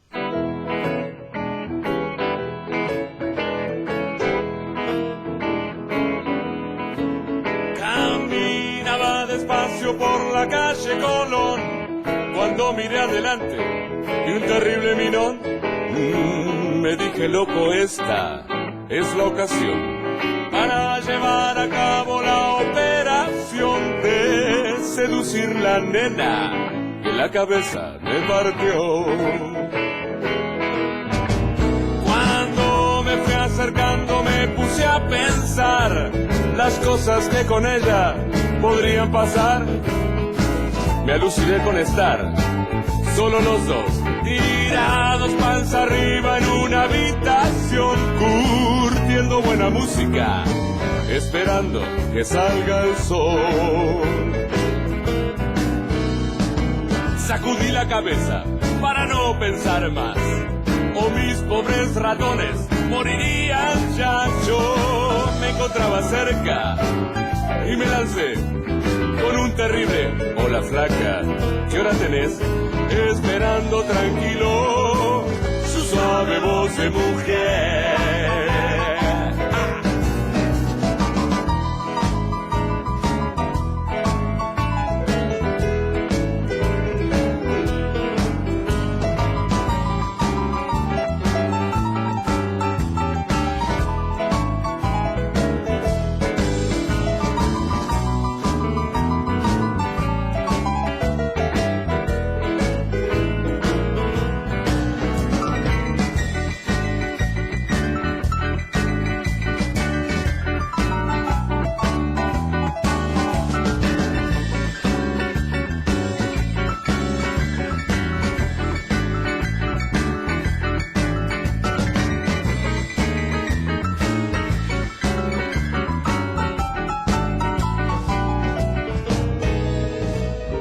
Dándose vuelta, me dejó ver unos bigotazos que yo me asusté.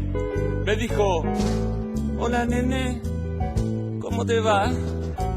Te voy a dar la hora y algo más. Espérame acá afuera, que le aviso a mi mamá. Calculo que ese trolo me va a esperar hasta el 2500 o algún año más, porque salí corriendo a tal velocidad que mis pobres piernas no me daban más. Pensando seriamente un par de anteojos comprar. Pensando seriamente un par de anteojos comprar.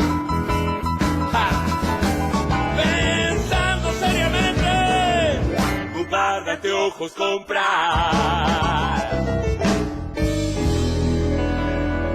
Lo que escuchábamos era Dr. Blues haciendo Blues del Seductor. Contactate con nosotros escribiendo a dicproducciones@outlook.com.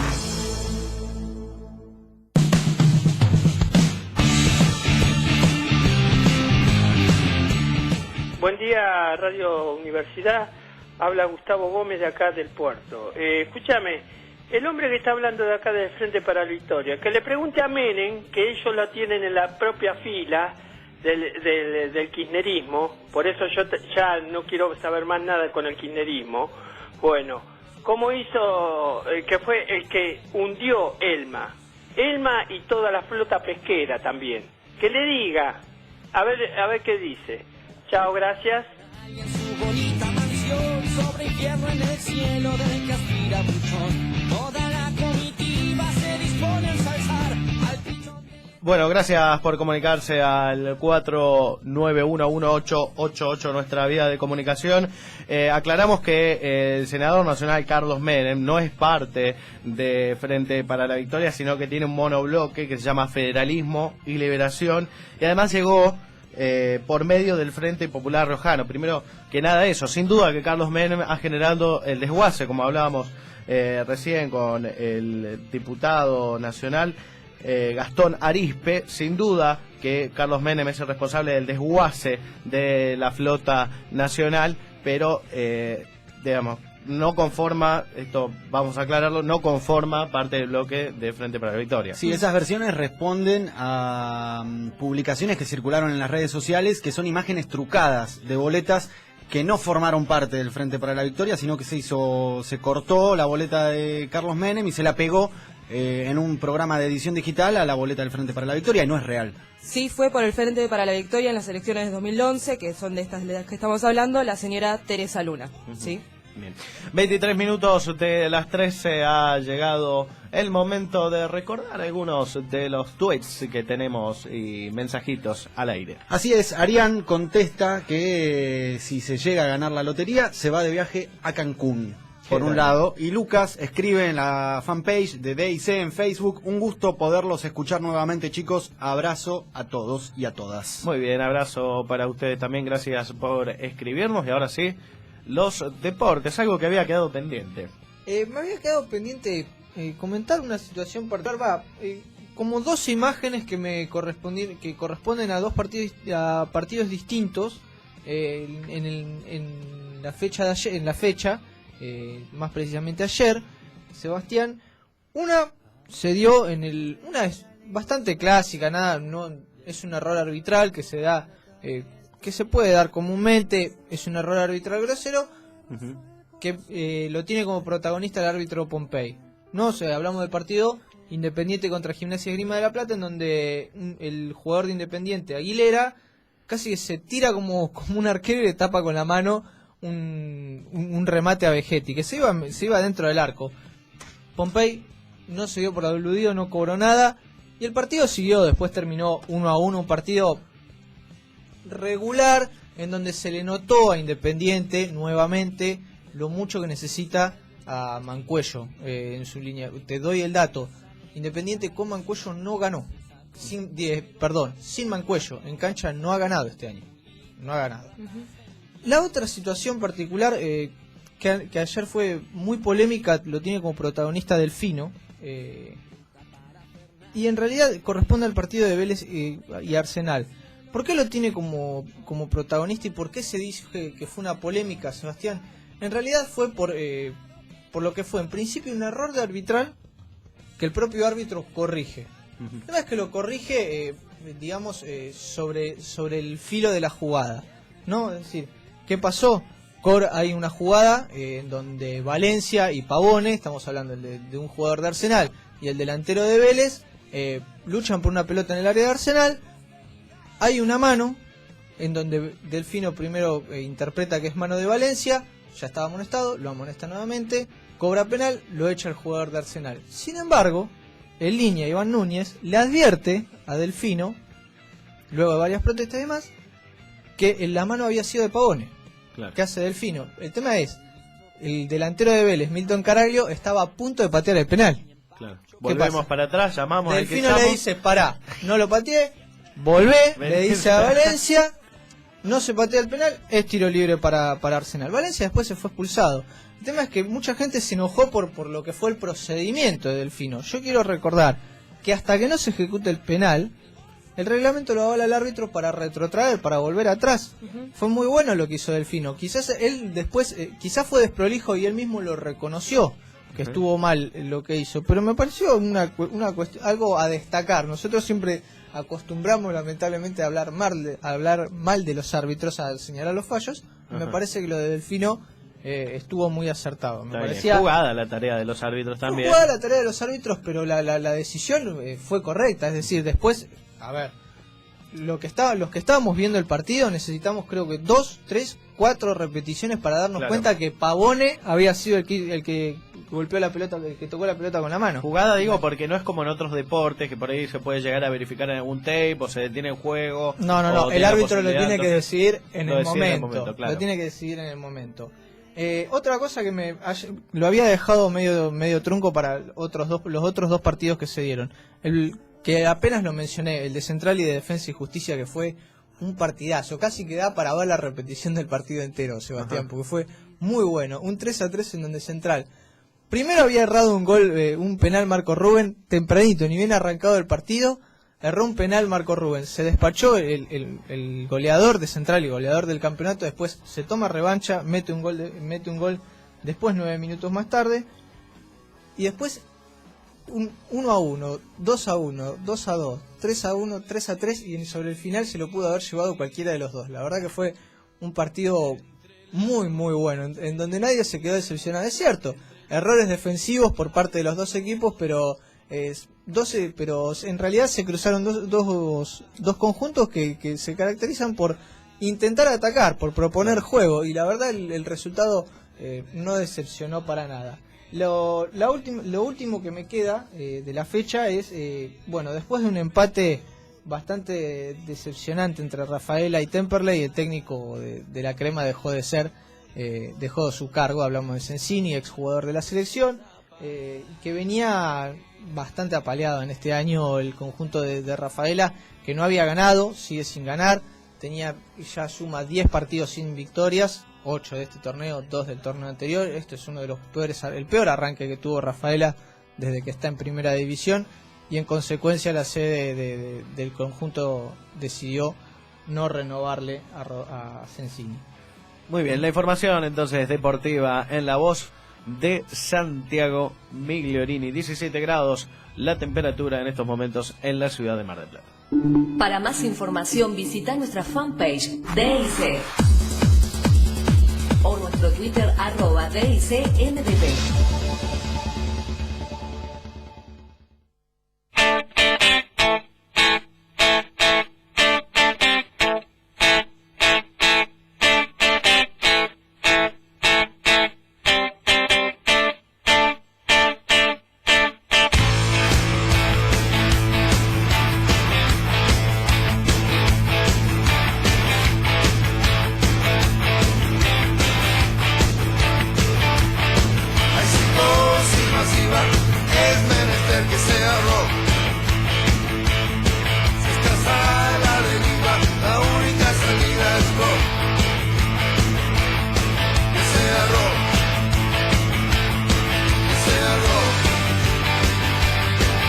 Y que sea rock cuando han pasado 30 minutos de la hora 13. Acuérdese que siempre, cuando usted tenga un teléfono a mano, cuando usted tenga una computadora a mano, puede participar de este programa y además de la consigna. Tenemos una consigna muy clara. Y creo que también tenemos una respuesta. ¿Es esto posible, don Rodrigo? Don Rodrigo la vea. Bueno, el abuelo Carlucho los saluda a todos ustedes. Felices Pascuas para mi nieto, para Natalia y para todos los chicos que componen esa banda ahí para que nos entretienen los domingos. Chao, felicidades. ¿Quién será su nieto, don Carlucho? Don abuelo Carlucho, es mi abuelo. Le mando un abrazo grande y felices Pascuas. Felices Pascuas para el abuelo Carlucho. Claro. Siempre está atento, en silencio, pero siempre está atento. Hoy se animó a llamar. Es un oyente clásico, usted seguramente. Un oyente clásico, lo escuchamos desde Añares, una década prácticamente. Hace mucho tiempo, desde parte del aire. Sí, allá lejos ya hace tiempo. En una radio amiga. Estamos ahora con Luca Barrio Nuevo. Sí, conmigo, están ahora. ¿Qué haces? ¿Todo bien? Sí. ¿Qué haces? ¿Cómo estás? Hola, ¿qué pero hace? bueno, una cosa son los comentarios, otra cosa es la columna. Bueno, vamos a dejarle ese lugar que tanto le agrada a usted. Que tanto me agrada. Hace minutitos nomás recibíamos un mensaje de uno de nuestros oyentes que nos hablaba justamente del desguace de la flota marina. Bueno, no solamente fue ese el único desguace, sino que también durante los 90, durante la gestión de el Carlitos Menem, que no pertenece al Frente para la Victoria, lo volvemos a aclarar. se desguazó todo el sistema ferroviario por completo, al punto que hubo ramales que no solamente vieron reducida su frecuencia, desgastada su flota, desgastado sus vías y demás, sino que hubo ramales que dejaron de existir directamente. Ramal que para, ramal que cierra. Ramal que para, ramal que cierra. Uno de ellos es el ramal Retiro Rosario, justamente, que se extinguió, digamos, en los 90, y eso incrementó el tránsito en lo que es la autopista de la Ruta 9, que es la que va de Buenos Aires a Rosario, incrementando la tasa de siniestralidad y demás cuestiones, ¿no? Florencio Randazzo estuvo esta semana en la ciudad de Rosario justamente porque el tren Buenos Aires-Rosario volvió a funcionar este 2 de abril. El 2 de abril se recibió el primer tren de pasajeros proveniente de la estación Retiro en la estación Rosario Sur, que esto hay que decirlo también, es una estación nueva en la ciudad de Rosario. El tren habitualmente llegaba a la zona norte de la ciudad de Rosario, que es una zona un poco más acomodada, si queremos decirlo de esta forma, ¿no? La estación Rosario Norte. Y la zona sur, que es una zona que ha quedado un poco rezagada, un poco relegada, no tenía una estación. Bueno, el tren ahora llega a Rosario Sur, que es una estación que se ha construido nueva, está a punto de finalizar la obra, le queda un 10% de la obra solamente, ¿sí? Y esto traerá, bueno, desarrollo y demás cuestiones a la zona que ha sido una de las zonas más olvidadas de esta gran urbe, que es la ciudad de Rosario, que si no me equivoco es la tercera de todo el país. Bueno, Florencio Randazzo dio una entrevista en Canal 5 de Rosario, Canal 5 que pertenece al grupo Telefe, en el noticiero Telefe Noticias, y esto era lo que decía con respecto a esta recuperación del ramal Buenos Aires-Rosario.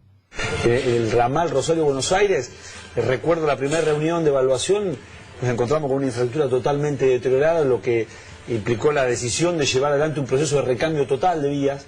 La estación es una estación nueva, la estación Rosario Sur, muy importante porque aparte pone en valor una zona que estaba muy deprimida, así que estamos muy contentos. Nosotros ya ingresamos el año pasado 890 coches 0 kilómetros. Para que tengamos idea, cuando nosotros asumimos, yo asumí 5 meses después de la tragedia de 11, me encontré con un parque de formaciones de 480 coches de una antigüedad de 50 años. ¿Sí? Así que hoy renovamos integralmente el San Martín, el Sarmiento, los 3 ramales del Mitre, estamos renovando Roca, 300 coches que ya están ingresando y electrificando La Plata Constitución y Belgrano Sur. Larga distancia, General Pico, Santa Rosa, Rufino Santa Fe, Mar del Plata, Rosario, y estamos ya abriendo el 20 de abril Rosario, Tortugas, que hacemos la vía y una doble vía, una vía la hacemos totalmente nueva, y estamos también licitando Tortugas, Villa María, donde hay una única vía, y hacemos una vía paralela exclusiva para pasajeros. 890 coches 0 kilómetro contra 480 coches de 50 años de antigüedad que tenía el sistema ferroviario cuando asumió en su gestión al frente del Ministerio del Interior y Transporte Florencio Randazzo. Es un dato para remarcar, 480 coches viejos contra 890 0 kilómetros. También Florencio Randazzo hablaba de las proyecciones en cuanto a la cantidad de pasajeros y demás cuestiones, y esto que tiene que ver justamente con reducir el tránsito en las rutas para reducir la siniestralidad y llevar esos pasajeros a las vías del tren. Esto decía Florencio Randazzo. Nosotros estamos estimando, mire, que de acá a fin de año vamos a trasladar 760.000 pasajeros. De cualquier manera me parece que nos quedamos cortos. Le cuento la experiencia de Mar del Plata. Nosotros en Mar del Plata en la temporada teníamos previsto trasladar 50.000 pasajeros. El transporte automotor, digamos, de micros, tenía una proyección de 150.000. Nosotros transportamos 100.000. 100.000. Y ahora estamos regularmente en una ocupación del 90% de todos los trenes de larga distancia. A mí me parece que Rosario es fundamental porque vamos a aliviar primero el corredor vial de la Ruta 9, que tiene una gran siniestralidad. Después vamos a comer, yo sé que esto se enojan los empresarios de larga distancia, pero en realidad a uno les gusta, vamos a llevar una porción grande de aquellos que se trasladan en colectivo. Aquel que va al tren no vuelve más al colectivo, esta es la verdad. Aquel que va al tren no vuelve más al colectivo, la frase que ha dejado marcada en esta entrevista Florencio Randazzo. Es un camino de ida, con Canal 5 de Rosario en el noticiero Telefe Noticias. También habló Randazzo de las elecciones 2015, de sus diferencias con Daniel Scioli, y le preguntaron particularmente quién consideraba él que estaba más cerca de Cristina Fernández de Kirchner. Esto decía. No, más cerca mío. Pero yo tengo mucho más que ver con este proceso de transformación que se ha llevado en la Argentina. Primero, en la idea de que la política debe ser autónoma e independiente del poder económico y del poder mediático. Esto genera tensiones. En realidad no es la misma visión que tiene Daniel Scioli, digamos, que piensa sobre la ley de medios, que piensa sobre el monopolio, los monopolios mediáticos, que se piensa sobre papel prensa. Yo siempre milité en el peronismo, por eso nunca desteñí. Creo que la política es una herramienta de transformación para mejorar la calidad de vida de la gente. Siempre creí en eso, por eso soy un defensor de la gestión. Soy un hombre que irrumpe en la política en la década de los 90, con los deportistas famosos. No es un desmérito y no es una crítica, porque si no, a ver, pareciera ser que cuando uno expresa las diferencias, eso es crítica. Entonces no hay diferencia, entonces es una guerra de veleidades, a ver quién es uno, quién es otro. Yo tengo enormes diferencias con respecto a lo que implica la gestión, más allá del marketing, más allá de los carteles, lo que dicen algunos periodistas. Yo creo que finalmente lo que se impone es la realidad. Yo tengo una visión no tan conservadora de lo que es el poder constituido en la Argentina. Me parece que hay que seguir transformando la Argentina, todavía hay desigualdad, hay exclusión. Entonces yo tengo una visión diferente. Florencio Randazzo, en la entrevista con Canal 5 de la ciudad de Rosario, perfilándose ya como precandidato a la sucesión del mando presidencial. Cambiamos de tema, nos vamos, cerramos esta intervención con una perlita, con una de las perlitas de la semana, y tiene que ver con la desvinculación de Ernesto Tenenbaum y Marcelo Slotoviazda de la señal de noticias Todo Noticias, de TN. Bueno, con su crudeza, con la crudeza que caracteriza a la negra Elizabeth Bernassi, ¿sí? Sí. Esto le decía a Ernesto Tenenbaum y le explicaba por qué lo echaron de TN. Hablando de TN, cuando dijiste, acá me maltratan de 9 a 10. Perdóname, maltrato es lo que te hizo TN, dejándote afuera. Maltrato es dejarte afuera por no opinar, por no decir, puta, yegua, quiero que se mueran todos. Eso es maltrato. Eso es maltrato.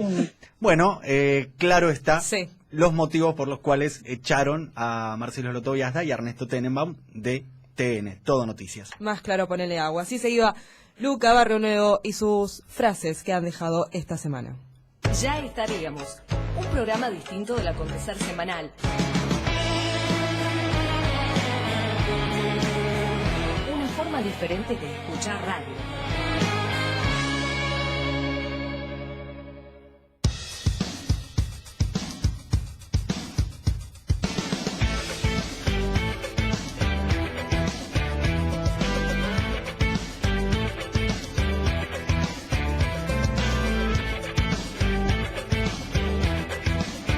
Y han pasado 40 minutos de la hora 13 y casi finalizando esta edición de Ya Estaríamos, de Domingo de Pascua. Estamos en línea con Ariel Ciano del bloque de Acción Mapratense y recientemente elegido presidente del Consejo Deliberante. Los saludamos desde aquí, desde Ya Estaríamos. Mi nombre es Sebastián Maiquini.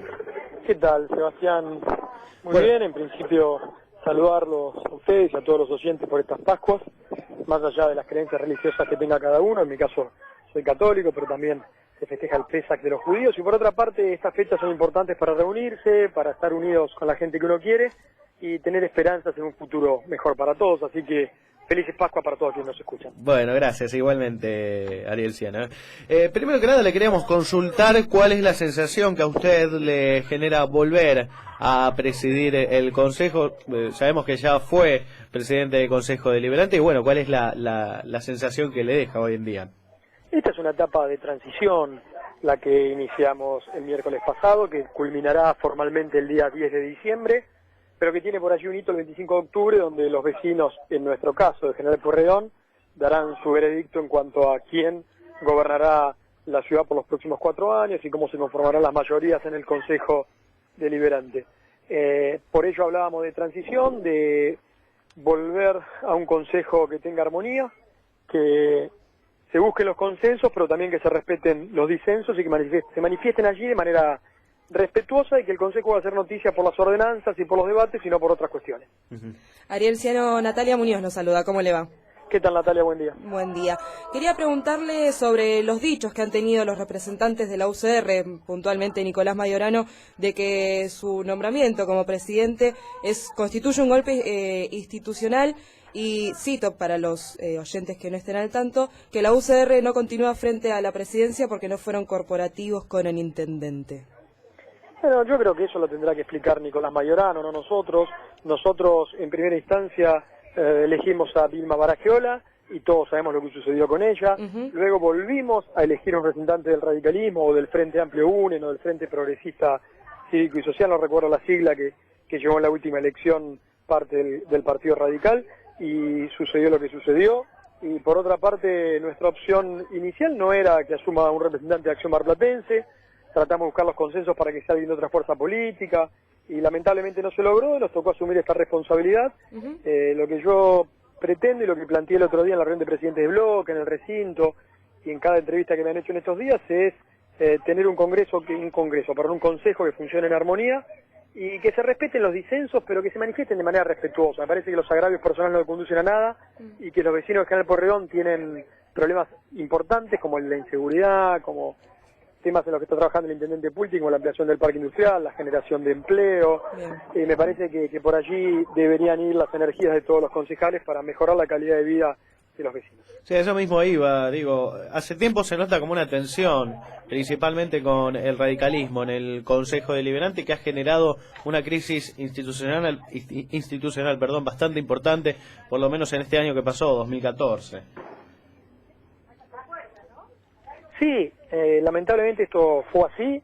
Sabemos cómo se inició, cómo terminó, cómo fue el recambio o cómo el Consejo Deliberante revocó el mandato de Vilma Baragiola como presidenta, luego asumió Mayorano, los inconvenientes que hubo, así que nuestra expectativa está centrada en trabajar con la cabeza puesta en los problemas de cada uno de los vecinos de General Porredón, y teniendo en cuenta que si bien es un año electoral y se juegan cuestiones importantes en el local, provincial y nacional, seguir entendiendo que hay que legislar pensando en los vecinos como gobierna Pulti, no pensando en los vecinos de cada uno de los barrios.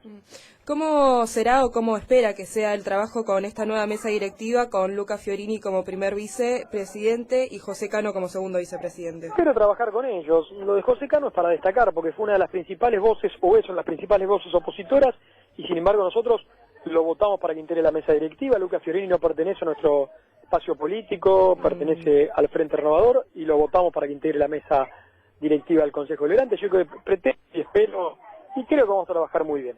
Bien. ¿Qué es lo que proyecta el Consejo Deliberante, lo que sería en materia de proyectos para este año?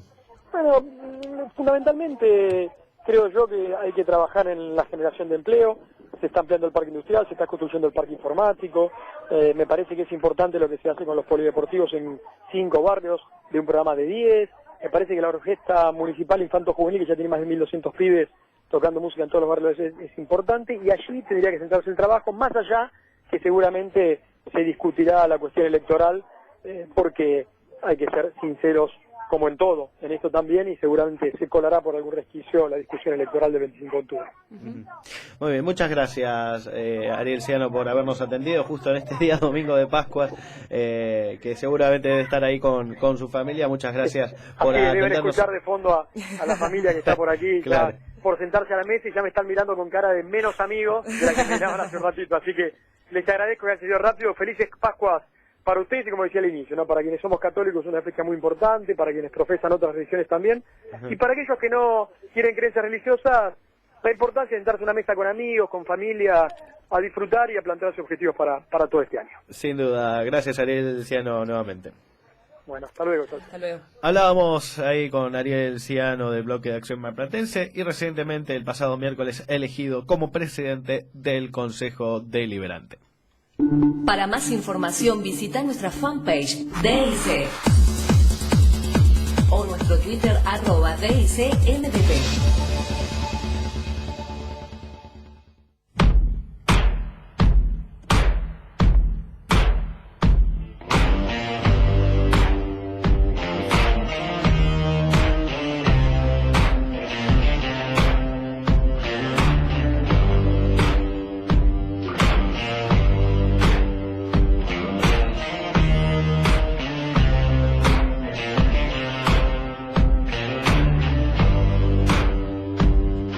Y apenas 15 minutos quedan para finalizar el programa. Algunos mensajitos que llegan a Ya Estaríamos. Nancy nos escribe en el muro de nuestra fanpage DIC en Facebook: hola chicos, los felicito por la entrevista con el diputado Arispe. Muy necesario el proyecto de una marina mercante. Un besito, un saludo para Nancy desde aquí, desde Ya Estaríamos. Muchas gracias, Nancy, por comunicarse. Bueno, nosotros mencionábamos ya a lo largo de toda esta edición que el pasado 31 de marzo, como usted habrá estado al tanto, seguramente tuvo, como no, la posibilidad de ir a trabajar por este paro convocado por los gremios de la oposición, principalmente la UTA y la CGT, digamos, un paro de transporte concretamente, al cual es técnicamente imposible no adherirse, inclusive aunque uno no tenga la intención de adherirse, no está la posibilidad de ir a trabajar porque no están presentados los medios. 75 pesitos en remis me gasté ese día. Un besito para los señores todos que convocaron al paro, para poder ir a trabajar. Qué tema. Y bueno, ahí igualmente se tendría que haber hecho cargo la empresa, ¿no? Si por lo menos... normalmente lo que hacen es eso, ¿no? Las empresas por ahí se hacen cargo del costo para que el trabajador pueda ir a trabajar, que tampoco es lo debido. Bueno, nosotros podemos captar algunos de los audios acerca de este paro llevado a cabo del 31 de marzo, que concretamente lo que se manifestaba y lo que se reclamaba era subir el mínimo no imponible del impuesto a las ganancias, que hoy en día contempla el piso de 15.000 pesos y alcanza a esta cifra, ¿no?, que tanto mencionamos, al 10% de los trabajadores. Para esto escuchamos a Axel Kicillof, ministro de Economía y Finanzas, que hablaba acerca del impuesto a las ganancias. Por eso, en la reunión con los empresarios, también charlamos de la cuestión del mínimo no imponible, porque 15.000 pesos es el mínimo no imponible, que si se levanta, entonces va a ser un impuesto que afecte a menos del 10% de los trabajadores, u 8%, todavía menos. Como este es un impuesto que en otros países del mundo, y por su arquitectura, pretende tomar justamente a los mayores ingresos, hacer un impuesto que afecte al 5% de la masa de quienes cobramos salario, es realmente un impuesto que no tiene significatividad. Por eso yo decía que el mínimo no imponible, como implica que solamente estén alcanzados el 10%, está bien. Si estuvieran alcanzados el 30%, 40%, 50% y los trabajadores de más bajos salarios pagaran impuesto a las ganancias, entonces uno podría ver que hay una cuestión de mínimo no imponible. Es un paro que también se dio en el contexto del proyecto de ley de estatización de ferrocarriles, y que de alguna manera también generaría disminución de ingresos en el sector. La señora presidenta de los argentinos, Cristina Fernández de Kirchner, también se pronunció al respecto en cadena nacional, y esto es lo que decía.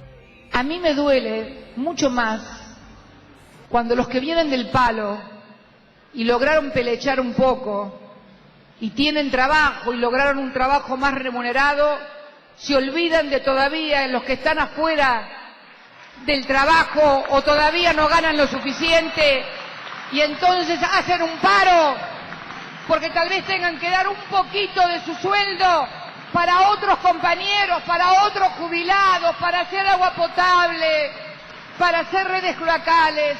Como decía Evita, le tengo más miedo al frío de los corazones de los compañeros que se olvidan de dónde vinieron que al de los oligarcas. Toda la vida lo he sentido así. Si no hubiera habido huelga de transporte, como lo que realmente fue una huelga de transporte, no hubiera habido paro general. Lo sabemos todos, lo saben todos. Hubieran ido a todos a trabajar, inclusive aquellos que integran ese pequeño 10% que aporta solidariamente al resto de los compañeros trabajadores formales e informales. 2.000 millones de pesos es la cifra de pérdidas que generó el 31 de marzo, cifra bastante importante y a considerar teniendo en cuenta el tipo de paro generado, ¿no? Decíamos que tenía una trascendencia política seguramente detrás de lo que se reclama, y en reuniones el mismo Kicillof declaraba al momento de juntarse en una mesa y dialogar con los representantes de la UTA, bueno, les consultaba acerca de ¿A cuántos afectaba, digamos, del gremio de transportes realmente este impuesto a las ganancias? Y solo afectaba entre el 10 y el 15% de los trabajadores de la UTA. O sea, no solo representa al 10% de los trabajadores en general, sino que solo afecta al 10-15% de los trabajadores dentro del gremio que convoca el paro. Y hay que decir otra cosa, otro dato: el impuesto a las ganancias, si no me equivoco, es cerca del 1,5%. La retención que le hace el sindicato de camioneros, ¿sí?, es del 4,5%. Así que cobran más de cuota sindical que lo que pagan de impuesto a las ganancias. Esto también hay que decirlo. Por lógica, no mantenemos una justificación. En realidad, la única justificación es para poder incrementar las arcas de lo que es los fondos públicos, para poder luego invertir eso en lo que implica educación, en lo que implica salud, etcétera, etcétera, y todos los ámbitos del ámbito público. Lo importante es que tengamos en cuenta que se lleva a cabo en un determinado contexto el impuesto a las ganancias, y que realmente el porcentaje de la población que lo afecta, por ahí es el porcentaje de la población que realmente más ingresos posee, y se aplica una distribución equitativa. Nosotros continuamos, ya estaríamos apenas 8 minutitos para finalizar este programa de día domingo de Pascuas. DIC Producciones. Compuesta por estudiantes y profesionales. Creada como servicio de la comunicación. Un surco se abrió en el continente para sembrar nuestro sueño de siempre. Qué lindo mostrarle al mundo que bien se siente este abrazo. Y con el fin de generar lo propio latinoamericano, lo nuestro.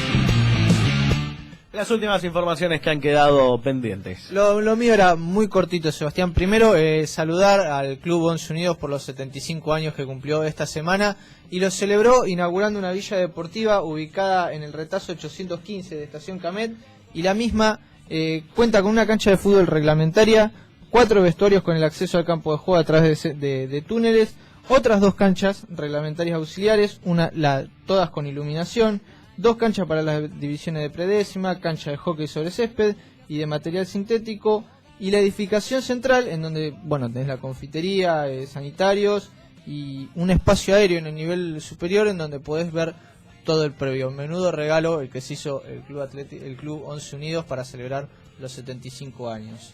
Y a Luca Berronuevo, ¿qué le ha quedado en el tintero? 3 cositas pequeñas nomás, 2 audios y una frasecita sin su sonido característico. Ari Paluch entrevistó esta semana a Diego Lagomarsino, ¿sí? Y bueno, parece que entendió muy bien esto de exprimir al entrevistado para poder sacar un título. Escuchemos lo que le preguntaba Ari Paluch a Diego Lagomarsino.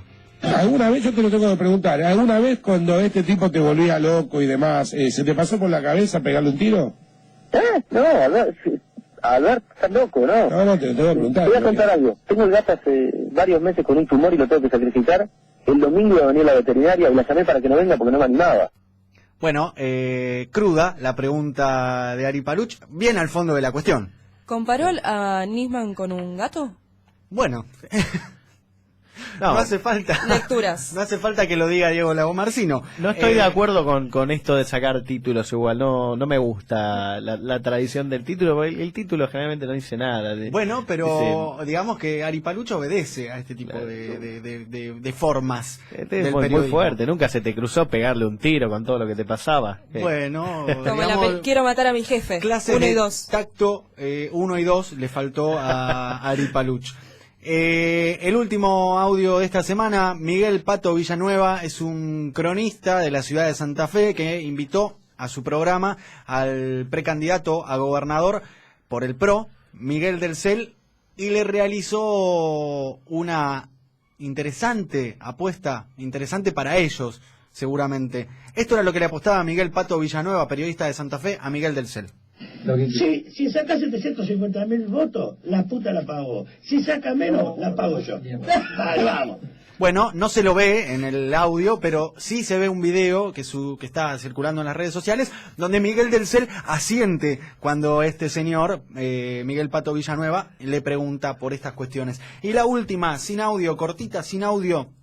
Hablábamos al comienzo de este programa de la falsa denuncia incondicional del periodista Daniel Santoro contra una supuesta cuenta inexistente de Máximo Kirchner y Nilda Garré en un banco extranjero. El diputado del Frente para la Victoria, Kunkel, Carlos Kunkel, dijo: perdónenlo a Santoro por haber instalado a Máximo como candidato.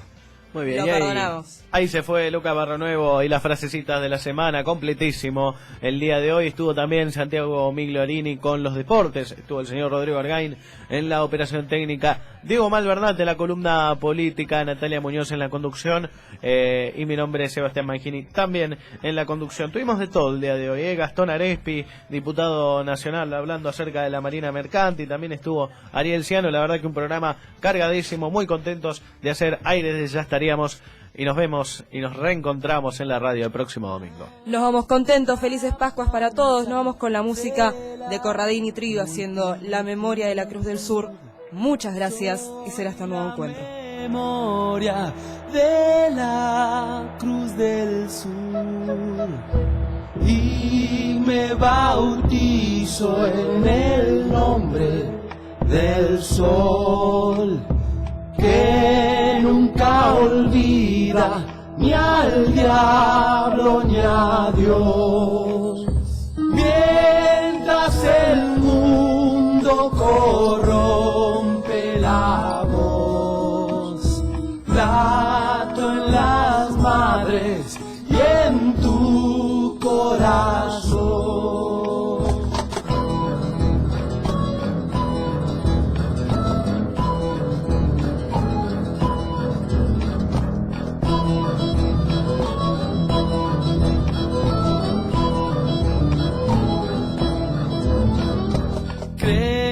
Con el canto de los que vendrán, callo en la huella que tira para atrás.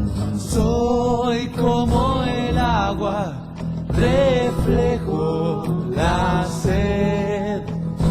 Hablo al que escucha y al sordo también. Mientras el mundo corrompe la voz.